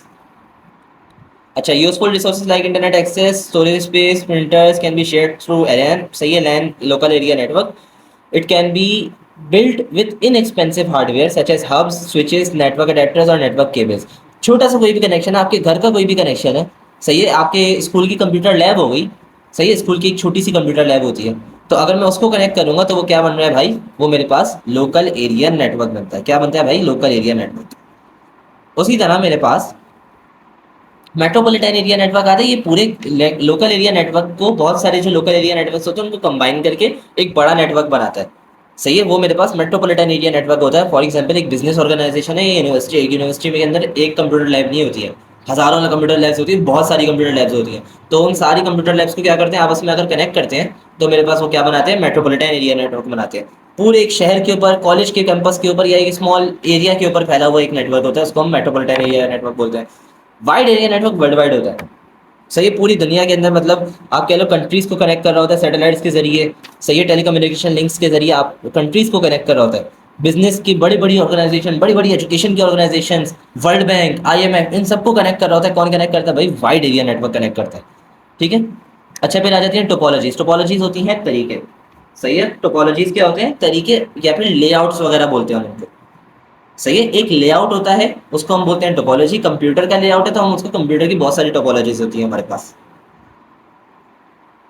अच्छा, peripheral devices. Peripheral devices क्या होती हैं? पेरिफेरल डिवाइसेस होती हैं आपके पास वो डिवाइसेस जो, मतलब कीबोर्ड्स हो गई, माउस हो गया, प्रिंटर्स हो गए, स्कैनर्स हो गए। सही है, ये सारी चीज़ें जो आप कंप्यूटर से कनेक्ट करते हो अपनी फंक्शनैलिटी को बढ़ाने के लिए, तो ये क्या कहलाती है? पेरिफेरल डिवाइसेस कहलाती हैं। अच्छा, बस टोपोलॉजी क्या होती है? बस, जिस तरह आपका बस स्टॉप होता है ना, एक ये बस स्टॉप आ गया, एक ये बस स्टॉप हो गया, ये बस स्टॉप, ये बस स्टॉप, और ये सारा रोड जा रहा है। इधर से एक सिग्नल आता है, वो इस वाले कंप्यूटर में जा रहा है, फिर ये इस वाले कंप्यूटर में जाता है, फिर ये इस वाले कंप्यूटर में जाता है, फिर ये इस वाले कंप्यूटर में, फिर इसमें, फिर इसमें, फिर इसमें, फिर इसमें, फिर इसमें, इसमें। सही, ये सारे कंप्यूटर्स इस तरह, एक तरह से हमारे पास बस टोपोलॉजी के अंदर कनेक्टेड है। एक कंप्यूटर दूसरे कंप्यूटर से बस टोपोलॉजी से कम्युनिकेट करता है। अगर इस कंप्यूटर ने इस कंप्यूटर को कोई चीज़ भेजनी है, फॉर एग्जाम्पल कोई फाइल भेजनी है, वो आराम से इस नेटवर्क के थ्रू भेज सकता है। सही है, ये ज़्यादातर कॉल सेंटर्स, से इस किस्म की टोपोलॉजी जो है ये कॉल सेंटर्स के अंदर इस्तेमाल की जाती है, और छोटी जो ऑर्गेनाइजेशंस होती हैं, मतलब जो नई नई बनती है, वो बस टोपोलॉजी का ज़्यादा इस्तेमाल करती हैं ताकि आपस में जो कंप्यूटर्स हैं वो कनेक्टेड रहे। अच्छा, एक और इसकी एक और बहुत ज़्यादा अच्छी एग्जांपल आ रही है मेरे दिमाग में। आप सबका जो गेमिंग जोन होता है ना, गेमिंग जोन जब सेटअप होता है तो उस टाइम पे बस टोपोलॉजी के जरिए वो क्या करते हैं, एक कंप्यूटर के ऊपर सारा डेटा स्टोर कर दिया, सारी गेम्स पे डाल दी, और सेटअप करने के बाद वो क्या करते हैं कि बाकी कंप्यूटर्स के अंदर डेटा भेजना होता है तो वो इस कंप्यूटर के जरिए आराम से भेज देते हैं। ठीक है, ये जल्दी फास्ट भी रहता है, ये इस तरीके से भी हो सकता है, लेकिन इसका सबसे बड़ा डिसएडवांटेज ये होता है कि बीच में अगर इधर कहीं भी ब्रेक आ गया, इधर इस लाइन में ब्रेक आ गया, तो इधर से डेटा सिर्फ इधर ही आएगा, आगे नहीं जाएगा। सही है, मेन लाइन के अंदर कोई भी फॉल्ट आ गया, बीच में कोई भी कंप्यूटर, एडवांटेज इसका ये है कि कोई भी कंप्यूटर खराब हो जाए मसला नहीं है, डेटा आगे ज़्यादा जाएगा। लेकिन अगर बीच में मेन लाइन में कोई इशू आ गया तो आपके पास क्या होता है कि पूरा का पूरा नेटवर्क शट डाउन हो जाता है। सही है, ये यूजलेस नेटवर्क हो जाता है फिर आपका। आगे आ जाए, रिंग टोपोलॉजी नाम से ही पता लग रहा है, एक रिंग जो अंगूठी होती है ना, अंगूठी टाइप में, उस रिंग की फॉर्म में ये क्या है, आपस में कनेक्टेड है। अच्छा, एक जो रेसिपिएंट है अगर ये इसको मैसेज भेजना चाह रहा है, सही है, इसको मैसेज भेजना चाह रहे हैं तो ये इस कंप्यूटर को जाएगा, इस कंप्यूटर से जाएगा, फिर इसको जाएगा। अगर तुम बोलोगे सर मैंने इसको भेजना है तो इसके थ्रू ही जाना चाहिए, ये इसके थ्रू जाएगा या इसके थ्रू जाएगा, ये कंप्यूटर्स ऐसा रिपीटर एक्ट करते हैं, ये वहाँ से डेटा रिसीव करते हैं और खुद से आगे सेंड कर देते हैं। ठीक है, इसका एक डिसएडवांटेज क्या है, एक भी कंप्यूटर खराब हो जाएगा, पूरा नेटवर्क खराब हो गया, या फिर एक लाइन में कोई भी, मतलब कि आपके पास लिंक में कोई भी मसला आ गया तो पूरा का पूरा नेटवर्क मतलब कि ख़राब हो सकता है, इस केस में ख़राब हो सकता है। लेकिन अगर तुम गौर से देखो, अगर इधर से मैं लाइन के अंदर कोई भी ब्रेक ले जाता हूँ, इधर से लाइन में ब्रेक आ गया, तो इधर से इधर का कितना शॉर्ट पाथ होता, इधर से इधर इस वाले कंप्यूटर तक का कितना शॉर्ट पाथ होता। अब क्या करना पड़ेगा इस कंप्यूटर को, ये पूरा यहाँ से कवर होकर फिर यहाँ जाएगा डेटा। सही है, और हो सकता है कि आपका जो सिस्टम होता है, सिस्टम के अंदर अगर आप रिंग टोपोलॉजी के अंदर कंप्यूटर्स कनेक्ट करते हो तो आपका जो सिस्टम है वो आपको एरर भी दे दे, क्योंकि वो देखेगा यार शॉर्टेस्ट रास्ता तो ये वाला था जो मुझे फीड किया गया था। जब आप टोपोलॉजीज बनाते हो ना तो आप कंप्यूटर को ये चीज़ अंदर फिट करते हो, आपके उसके अंदर प्रोग्राम कर देते हो ये चीज़ कि भाई इस तरीके से आपने डेटा भेजना है, शॉर्टेस्ट पाथ पे डेटा भेजना है, ताकि आपकी जो डेटा लॉस भी है वो भी मिनिमल हो और बहुत जल्दी डेटा पहुंच जाए। सही है, एरर भी आ सकता है, लिंक खराब होने पे एरर आ सकता है, और कंप्यूटर खराब होने पे पूरा का पूरा नेटवर्क भी खराब हो सकता है। सही है, in star topology all the computers are connected to a central device called a hub or a switch. To communicate with any computer, the sender must send information to the hub. इधर information आएगी, सही है, उसके बाद बाकी दूसरे computers में जाएगी। एडवांटेजेस क्या है कि भाई कोई भी कंप्यूटर ख़राब होने की वजह से बाकी के क्या नाम है अपना कंप्यूटर्स चलते रहते हैं। सही है, बाकी के कंप्यूटर्स चलते रहते हैं, कोई इशू नहीं आता। और इसका एक और एडवांटेज ये है कि अगर एक लिंक भी ख़राब हो जाए, कंप्यूटर कह लो या लिंक कह लो, लिंक भी ख़राब हो जाए तब भी आपके पास कोई फ़र्क नहीं पड़ता, राउटर सही है तो आपके बाकी कंप्यूटर्स आपस में आराम से कम्युनिकेट कर सकते हैं, या इजीली एक्सपेंड भी कर सकते हो आप इस नेटवर्क को। बस टोपोलॉजी के अंदर भी एक्सपेंशन हो सकता है, लेकिन इसके अंदर क्या होगा, कंप्यूटर्स के आपस का जो डिस्टेंस है ना वो बढ़ता जाएगा, जिसकी वजह से ये कंप्यूटर्स है, इधर कनेक्ट करूंगा, फिर आगे जाता जाऊंगा, इधर आएगा, फिर इधर आगे जाता जाएगा। तो आपके पास सिलसिला ये होगा इसमें कि डिस्टेंस बढ़ जाएगा कंप्यूटर्स के अंदर, जिसकी वजह से डेटा लॉस, जाहिर सी बात है मेन केबल से जा तो रहा है डेटा, लेकिन टाइम लगता है डेटा में, जितनी बड़ी केबल उतना ज़्यादा टाइम लगेगा डेटा को जाने में। तो सीधा आप ये देखो, अगर मैं इसके अंदर बहुत सारे कंप्यूटर्स कनेक्ट कर दूँ तो देखो डिस्टेंस तो वही रहेगा ना। अगर मैं इस कंप्यूटर से इसमें भेजना चाह रहा हूँ तो इधर से इसमें चला जाएगा, या इसमें भेजूंगा इसमें चला जाएगा, सेम स्पीड होगी। सही है, सेम स्पीड होगी डेटा ट्रांसमिशन की, क्योंकि हमारे पास डिस्टेंस वही है, कनेक्शन वही इस्तेमाल कर रहा हूँ, लाइन वही है मेरे पास। ठीक है, स्टार टोपोलॉजी का ये हमारे पास ये एडवांटेज है। अच्छा, स्टैंडर्ड ऑर्गेनाइजेशन आ रही है आगे हमारी। स्टैंडर्ड्स क्या है भाई, वो जो चीज़ें आप सेट कर देते हो, सेट ऑफ रूल्स आपने सेट कर दिए आपने, कि आपके पास कोई भी सॉफ्टवेयर है वो किस तरीके से कंट्रोल होगा, किस तरीके से उसका इंटरफेस होगा, वो किस तरीके से आप उसका हार्डवेयर का जो लेआउट है बीच में, सही है, जो सॉफ्टवेयर का लेआउट है वो किस तरीके से आप रखोगे, वो स्टैंडर्ड कहलाता है। Standards are rules that define the appearance, functionality और protocols of some equipment। सही है, appearance किस तरीके से नजर आते हैं, functionality और protocols security के लिए इस्तेमाल होता है, functionality किस तरीके से function कर रहा है। They are essential for network communication, network standards that define rules of communications among computing devices। This ensures that companies, example Cisco and IBM, that manufacture computing and networking products follow these uniform standards। तुम बोलोगे sir इसकी uniform standards की ज़रूरत क्यों पड़ी, इसलिए ज़रूरत पड़ी क्योंकि देखो अगर अलग अलग कंपनी अपने अलग अलग टाइप से अपना हार्डवेयर बनाना शुरू कर दे, अलग अलग टाइप का सॉफ्टवेयर बनाना शुरू कर दे, वो अलग अलग टाइप का वो लेआउट बनाना शुरू कर दे, तो मसला ये होगा कि डिवाइसेस के कनेक्शन में इशू आ सकता है। फॉर एग्जाम्पल अगर मेरा फ़ोन अभी है तो वो आपके फ़ोन के साथ आसानी से कनेक्ट हो सकता है ओटीजी केबल के जरिए। मेरा फ़ोन कंप्यूटर से आसानी से कनेक्ट हो सकता है विद अ केबल, सही है, वो जो आपकी normal USB type A to type C cable होती है, सही है, उससे आराम से केबल कनेक्ट हो जाता है।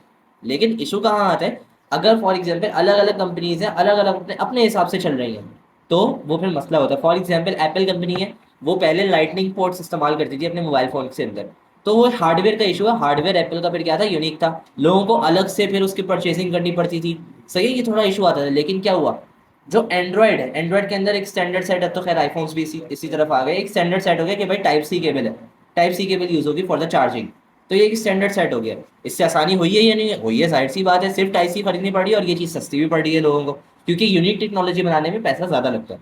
आगे आती है स्टैंडर्ड ऑर्गेनाइजेशन, जो स्टैंडर्ड बनाती है, जो कोऑर्डिनेट करती है, जो इन चीज़ों को रिवाइज करती है, जो इन चीज़ों को चेंज करती है और जो इन चीज़ों को इम्प्लीमेंट करती है, वो कौन होती है भाई, स्टैंडर्ड ऑर्गेनाइजेशन होती है।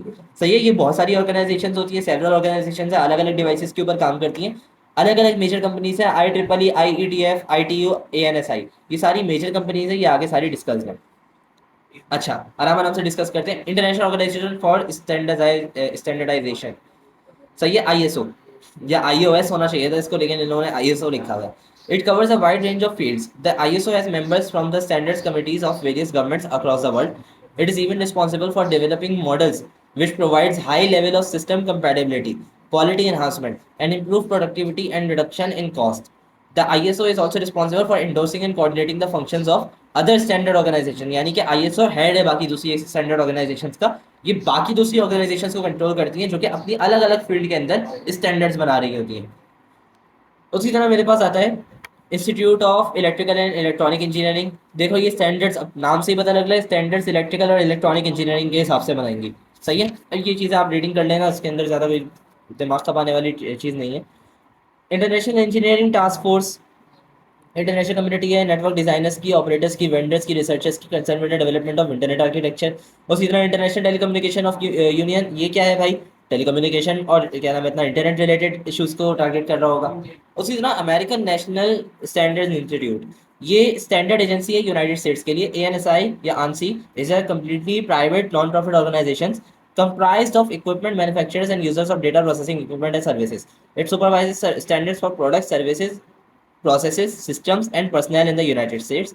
ANSI membership is comprised of people from professional societies, industry association, governmental and regulatory bodies and consumers. यानी इन सब का जो काम है ना, वो स्टैंडर्ड बनाना है। स्टैंडर्ड किस लिए बनाना है, हमारी अपनी आसानी के लिए। हमारी आसानी किस तरह हो रही है, हमें अलग नई टेक्नोलॉजी पर अडेप्ट नहीं करना पड़ा, हमारी जो अलग अलग टेक्नोलॉजीज है वो हमें सस्ती पड़ रही है यार, हमारी एक टेक्नोलॉजी एक स्टैंडर्ड बन चुका है, उसी स्टैंडर्ड के बेसिस के ऊपर हम आगे काम कर रहे हैं।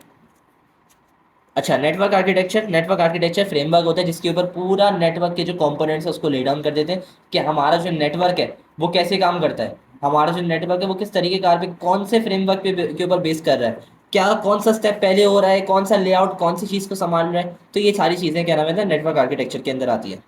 आगे हमारे पास आईएसओ का ओएसआई मॉडल आ रहा है, ओदा open system interconnection model is a conceptual model developed by ISO. It characterizes and standardizes the communication functions of a telecommunication and a computing network. Its goal is the interoperability of different communication system with standard communication protocols. यानी कि ये standardise किस चीज़ को कर रहा है, communication functions को, किस चीज़ के, टेलीकम्युनिकेशन का या कंप्यूटिंग के नेटवर्क को, उसको क्या कर रहे हैं, एक स्टैंडर्ड बना रहे हैं उसका, कि इसी पैटर्न के ऊपर दीगर कोई भी नेटवर्क हो, कोई भी वेबसाइट हो, कोई भी तुम्हारे पास कम्युनिकेशन का सिस्टम हो, वो तुम्हारे पास इसी पैटर्न के ऊपर क्या करेगा, काम करेगा, इसी पैटर्न के ऊपर क्या करेगा, फंक्शन करेगा। अच्छा, अब इन्होंने तुम्हारे पास फंक्शंस दी हुई हैं, लेयर्स दी हुई हैं, और ये 7 लेयर्स गिवे ना आईएसओ के ओएसआई मॉडल के अंदर। सही है कि आईएसओ का क्या है, ओएसआई मॉडल है। अच्छा, सब चीज़ एग्जाम्पल से करेंगे क्योंकि रीडिंग तो आप लोग खुद भी कर लोगे। एप्लीकेशन के अंदर क्या होता है कि आपके पास अलग अलग किस्म की एप्लीकेशन है, ईमेल है तुम्हारे पास, फेसबुक है, इंस्टाग्राम है, तुम्हारे पास ये जो एप्लीकेशन है ये डेटा को क्या करती हैं, प्रोड्यूस करती हैं, डेटा को प्रोड्यूस कर रही है जिसको नेटवर्क के ऊपर तुमने क्या करना है, ट्रांसफर करना है। एप्लीकेशन के थ्रू शेयर करते हो ना, तुम व्हाट्सएप खोलते हो, व्हाट्सएप के ऊपर तुमने फाइल पे गए, फाइल को जाके शेयर कर लिया तुमने, सही है। उसी तरह तुम्हारे पास फिर आगे आती है प्रेजेंटेशन। आगे आती है तुम्हारे पास क्या, presentation. It receive the information from the application layer and converts it to uniform network format, ASCII या यूनिकोड का फॉर्मेट। एसकी फॉर्मेट होता है हमारे पास, एक यूनिकोड का फॉर्मेट होता है, यूनिफॉर्म नेटवर्क का एक फॉर्मेट होता है, बस टाइप्स है उसकी।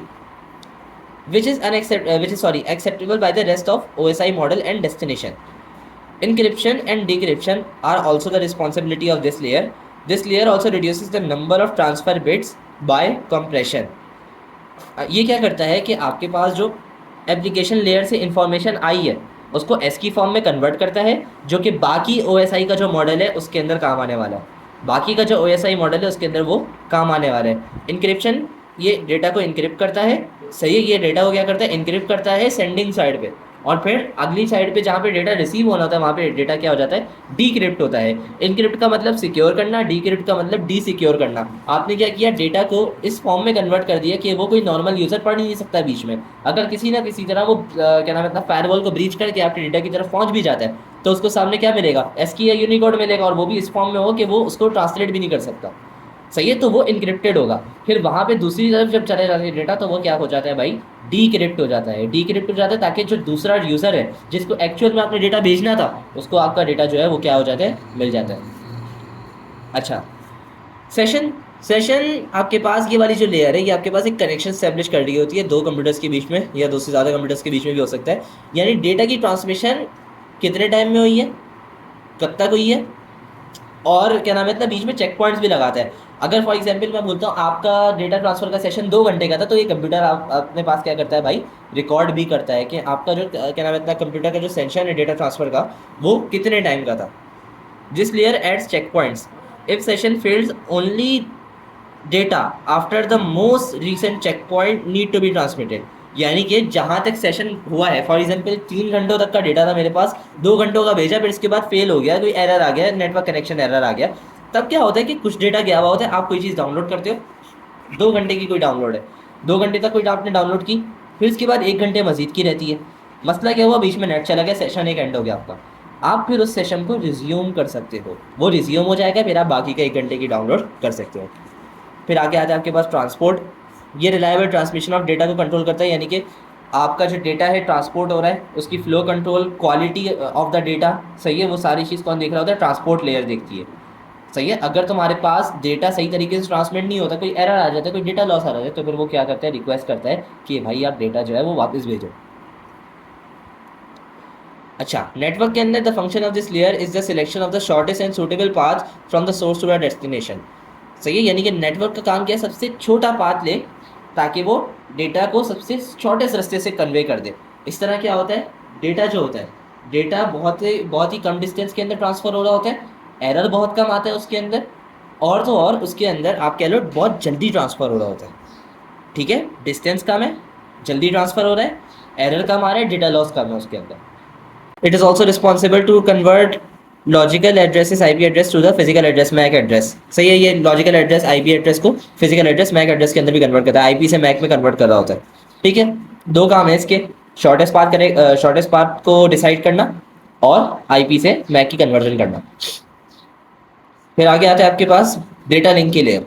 This layer is responsible to transmit data using physical addresses. Data link layer ensures error free transmission of packets. Packet in this layer is referred to as frame, यानी कि frame rate का आपने नाम सुना होगा। अगर फॉर एग्जांपल वीडियो है, video का एक फ्रेम होता है, फ्रेम रेट होता है, आप बोलते हैं 60 फ्रेम रेट है इसका, 60 फ्रेम रेट पर स्मूथ चलती है वीडियो, 30 फ्रेम रेट पर और हल्की चलती है वीडियो। अगर आपके पास ऑप्टिमम फ्रेम रेट पे डेटा ट्रांसफर हो रहा है, यानी कि जो डेटा पैकेट है भले ही वो वीडियो की फॉर्म में है या कोई भी फाइल की फॉर्म में है, तो फ्रेम्स के अंदर ट्रांसफर हो रहा है, तो आपके पास एरर फ्री डेटा ट्रांसमिशन होती है, यानी कि उसमें डेटा ट्रांसमिशन में एरर नहीं आता।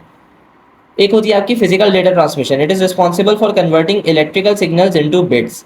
It also defines the cable types to be used as transmission media, cards, topology and other physical aspects, ठीक है। ये सारा मतलब इलेक्ट्रिकल सिग्नल्स को बिट्स वगैरह में कन्वर्ट कर रहा होता है, केबल की टाइप्स भी डिफाइन कर रहा होता है कि आपने कौन सी केबल की टाइप यूज़ करनी है, आपने नेटवर्क की कौन सी टोपोलॉजी यूज़ करनी है, रिंग वाली यूज़ करनी है, बस वाली यूज़ करनी है, स्टार यूज़ करनी है, सारी चीज़ें फिजिकल बताता है। अच्छा, आगे आता है हमारे पास टीसीपी या फिर आईपी मॉडल्स। अभी हमने आईएसओ का ओएसआई मॉडल पढ़ा है, अभी हमारे पास टीसीपी आईपी मॉडल आता है। टीसीपी क्या है, ट्रांसमिशन कंट्रोल प्रोटोकॉल, सही है। is a suite of communication protocol used in interconnect devices on the internet.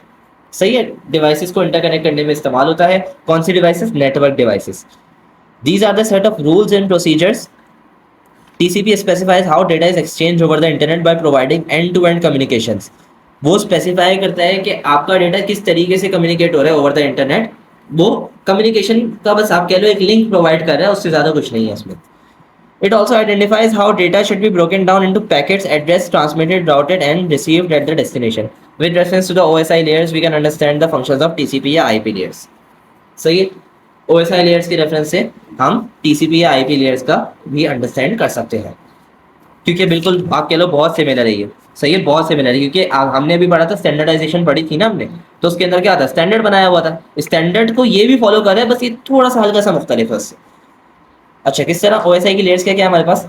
Application presentation session, ये सारी इसके अंदर एप्लीकेशन लेयर्स के अंदर आती है। अब ये प्रोटोकॉल्स हमारे पास कौन कौन से हैं? HTTP हाइपरटेक्स्ट ट्रांसफर प्रोटोकॉल और FTP फाइल ट्रांसफर प्रोटोकॉल। ये क्या करते हैं? This layer allows the interaction with application, application से इंटरेक्शन में काम आता है। Application layer is also responsible to encode and decode data and establish communication between two devices. दो डिवाइसेस के बीच में कनेक्शन को एस्टैब्लिश करने में काम आता है। उनके बीच में इनकोडिंग ऑफ डेटा, आप डेटा भेजते हो, इनकोड हो जाता है, वहां पहुंचता है तो डीकोड होता है। सही है, कोड के अंदर डेटा जाता है वहां पे। वही आपको कुछ याद पड़ा होगा कि हम कभी कभी डिजिटल को एनालॉग में कन्वर्ट करके सेंड करते हैं और वहां पे एनालॉग से वापस डिजिटल में कन्वर्ट हो रहा होता है डेटा। अच्छा, ट्रांसपोर्ट लेयर उसी के अंदर आती है। Using protocols like UDP and TCP, this layer establishes a logical connection between two devices and makes sure the reliable delivery of data. UDP का जो काम है वो TCP से थोड़ा मुख्तलिफ है। UDP जो है वो कनेक्शन स्टैब्लिश नहीं करता। सही है, TCP कनेक्शन भले से स्टैब्लिश कर देता है, लेकिन UDP नहीं करता। वो उसका कनेक्शन लेस होता है एक तरह से, उसको हैंडशेक की जरूरत ही नहीं पड़ती, उसको एक तरह से स्टैब्लिश कनेक्शन की जरूरत नहीं पड़ती। वो डायरेक्ट कनेक्शन पे डेटा ट्रांसफर हो जाता है। ठीक है, ये एक लाइट वेट प्रोटोकॉल होता है। आपको मतलब दो कंप्यूटर्स को आपस में एक एग्रीमेंट करने की जरूरत नहीं पड़ती, एक सेशन स्टार्ट करने की जरूरत नहीं पड़ती। ठीक है, वो लोग क्या करते हैं, डायरेक्ट आपके पास डेटा ट्रांसफर हो रहा होता है। इसके अंदर स्पीड वगैरह ज़्यादा होती है। ठीक है, और डेटा ट्रांसफर वगैरह करने के लिए हमारे पास ज़्यादा ये इस्तेमाल हो रहा होता है। लेकिन इसका सिलसिला क्या होता है, ये अनरिलायबल होता है कि भाई पैकेट डेटा के पैकेट्स हैं वो ऑर्डर में आएंगे या नहीं आएंगे। इसका सबसे बड़ा डिसएडवांटेज यही है। TCP में तो ऑर्डर में आते हैं, मतलब एक एक करके डेटा पैकेट सारे होते हैं, लेकिन इसके अंदर ऑर्डर का इशू आता है कि कभी कभी ऑर्डर में नहीं आते तो आपको एक एरर दे देता है, एरर कनेक्शन दे देता है। अच्छा, नेटवर्क के अंदर इंटरनेट लेयर होती है। पैकेट फॉरवर्डिंग के लिए आपके पास इस्तेमाल होती है फिजिकल पाथ आपका कोई इंटरनेट के थ्रू आप डेटा को ट्रांसफर कर रहे हो एक तरह से, तो ये आपकी नेटवर्क की लेयर हो जाती है। डेटा लिंक और फिजिकल लेयर ये आपके पास नेटवर्क एक्सेस के अंदर आता है। सही है, using in logical addressing, logical address अभी पढ़ेंगे हम। This layer decides how data will be sent across different network paths. वो डिसाइड करता है कि डेटा किस तरह अलग अलग नेटवर्क के रास्तों पे भेजा जाएगा, मतलब किस तरह किस रास्ते से। सही, कौन सी वायर से जाएगा तो कौन सी वायर से जाएगा, सबसे छोटा रास्ता कौन सा है, सबसे कम डेटा लॉस वाला रास्ता कौन सा है, तो ये सारी चीज़ें वो डिसाइड करता है। अच्छा, नेटवर्क एड्रेसिंग नेटवर्क को एड्रेस बनाना बहुत ज़रूरी है। सही, नेटवर्क का आप एड्रेस बनाओ ताकि वो यूनिक हो जाए, डिस्टिंक्टिव हो जाए। जैसे आपका घर का एड्रेस है, आपके घर के एड्रेस पे कोई भी दराज वाला है या OLX वाला है, वो सामान डिलीवर करने आता है, अगर वो यूनिक नहीं होगा, आपके घर के एड्रेस जैसा एक और एड्रेस है वो आपके घर के सामने ही है बिल्कुल, तब क्या होगा? तब ये होगा कि भाई कन्फ्यूजन पैदा हो जाएगा। सही है, ये एड्रेसेस जो हम देते हैं, जो एड्रेसिंग करते हैं इनकी, वो यूनिक रहती हैं। सही है, फिजिकल एड्रेस तो मतलब आप कह लो फिजिकल एड्रेस और लॉजिकल एड्रेस का भी डिफरेंस पढ़ेंगे हम। फिजिकल एड्रेस एक होता है और एक होता है लॉजिकल एड्रेस। फिजिकल एड्रेस तो होता ही यूनिक है, कुछ भी हो जाए, और परमानेंट होता है वो। लेकिन लॉजिकल एड्रेस जो होता है वो परमानेंट नहीं होता, वो टेम्पोरेरीली यूनिक होता है। सही, कुछ वक्त के लिए यूनिक होता है, हो सकता है चेंज हो जाए वाला सिलसिला होता है उसमें, क्योंकि आपकी लोकेशन पे वो डिपेंड कर रहा होता है। अच्छा, this address is used to distinguish a network node or device on a computer network. It is numeric or symbolic number of or address that is assigned to any device that seeks access to the network or is a part of a network. Remember, physical and logical addresses are different. यानी कि physical और logical address जो है वो क्या होते हैं भाई, अलग अलग होते हैं। फिजिकल एड्रेस आपके पास नेटवर्क इंटरफेस कार्ड से या फिर रोम से कनेक्टेड, रोम यानी कि आपके हार्ड ड्राइव उससे कनेक्ट अटैच्ड होता है। अच्छा, फिजिकल एड्रेस होता है मैक एड्रेस। सही है, MAC address, media access control. ये आपके पास जो आपके मोबाइल जिसने बनाया, आपका लैपटॉप जिसने बनाया, वो इसको असाइन करे और ये पूरा वर्ल्ड वाइड यूनिक होता है। सही है, इसकी रीडिंग कर लेना अच्छे से, बहुत आसान है। ये यूनिक होता है एक तरह से, 48 बिट पे बेस कर रहा होता है।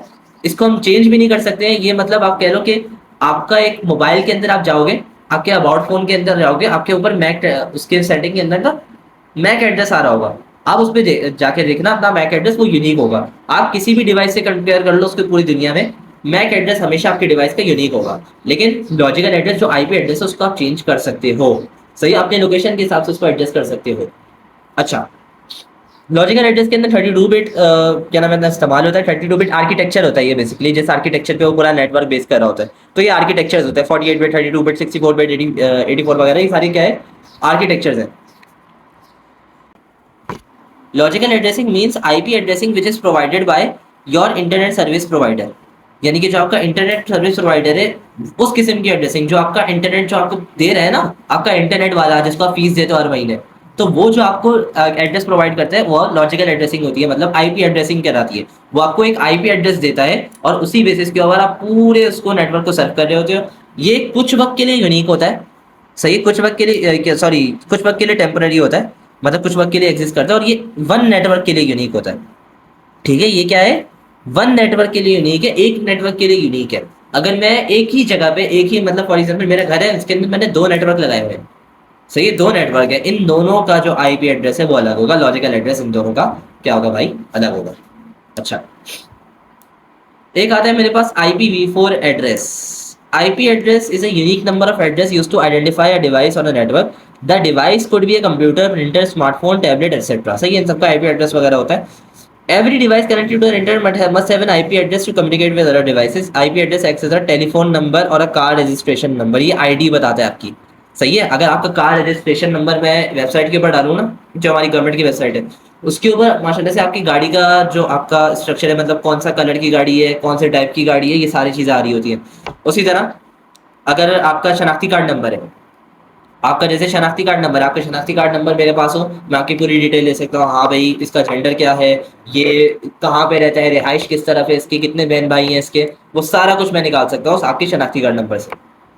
अच्छा, IPv4 के अंदर जो 4 है ना, V4 का मतलब है वर्जन 4, यानी चौथे वर्जन का ही आपके पास IP का एड्रेस है। अगर हमारे पास एक और वर्जन आता है, ये IPv5 एड्रेस बन जाएगा, IPv6 एड्रेस बन जाएगा। ठीक है, ये सिर्फ वर्जन बता रहे, बाकी है ये भी IP एड्रेस।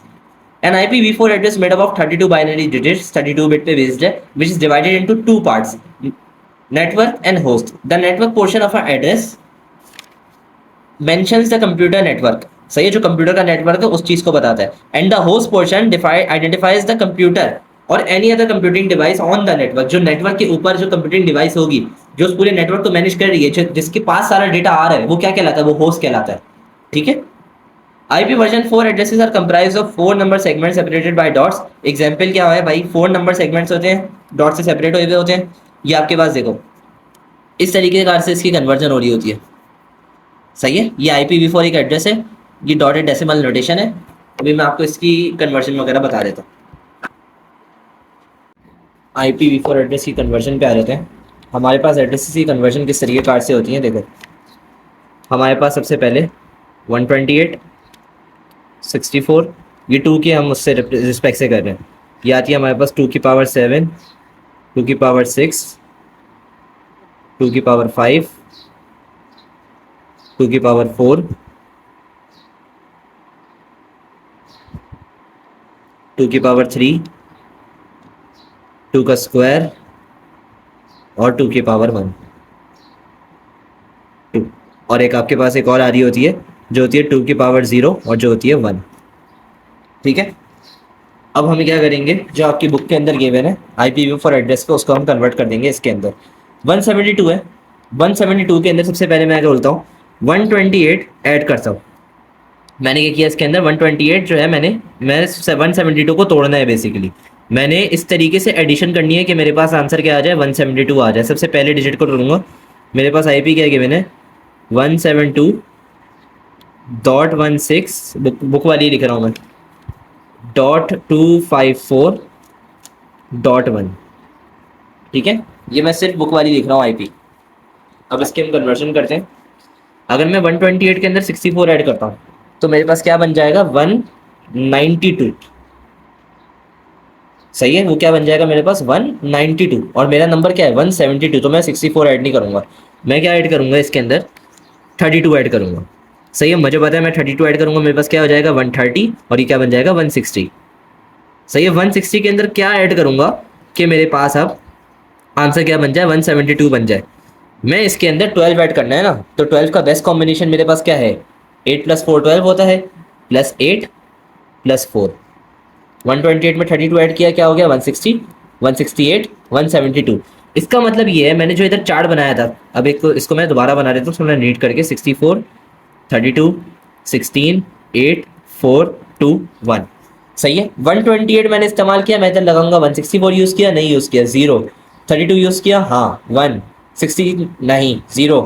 8 और 4 यूज़ किया था, 1 1, 2 और 1 नहीं किया। तो मेरे पास ये जो आया है, सही है, ये आई है मेरे पास इसकी बाइनरी फॉर्म।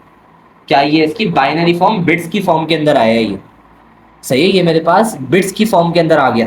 जो इन्होंने इधर कन्वर्जन गिवन की हुई है ना, वो इसी तरीके कार से कन्वर्ट हो रहा है। उसी तरह अगला जो है, अगला ऐसे ही करूंगा मैं कन्वर्ट। अगला मेरे पास गिवन है 16 है, ये मेरे पास 172 की कन्वर्जन है।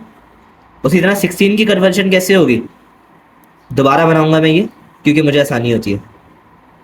16, 8, 4, 2, 1। 16 की कन्वर्जन कैसे करूंगा, सिर्फ मैं 16 के ऊपर 1 लगा देता हूँ, बाकी जगह पे 0 लगा देता हूँ। आपकी बुक के अंदर भी बिल्कुल ऐसे ही गिवन होगा। सही है, बिल्कुल एज इट इज आपकी बुक के अंदर गिवन हो गई।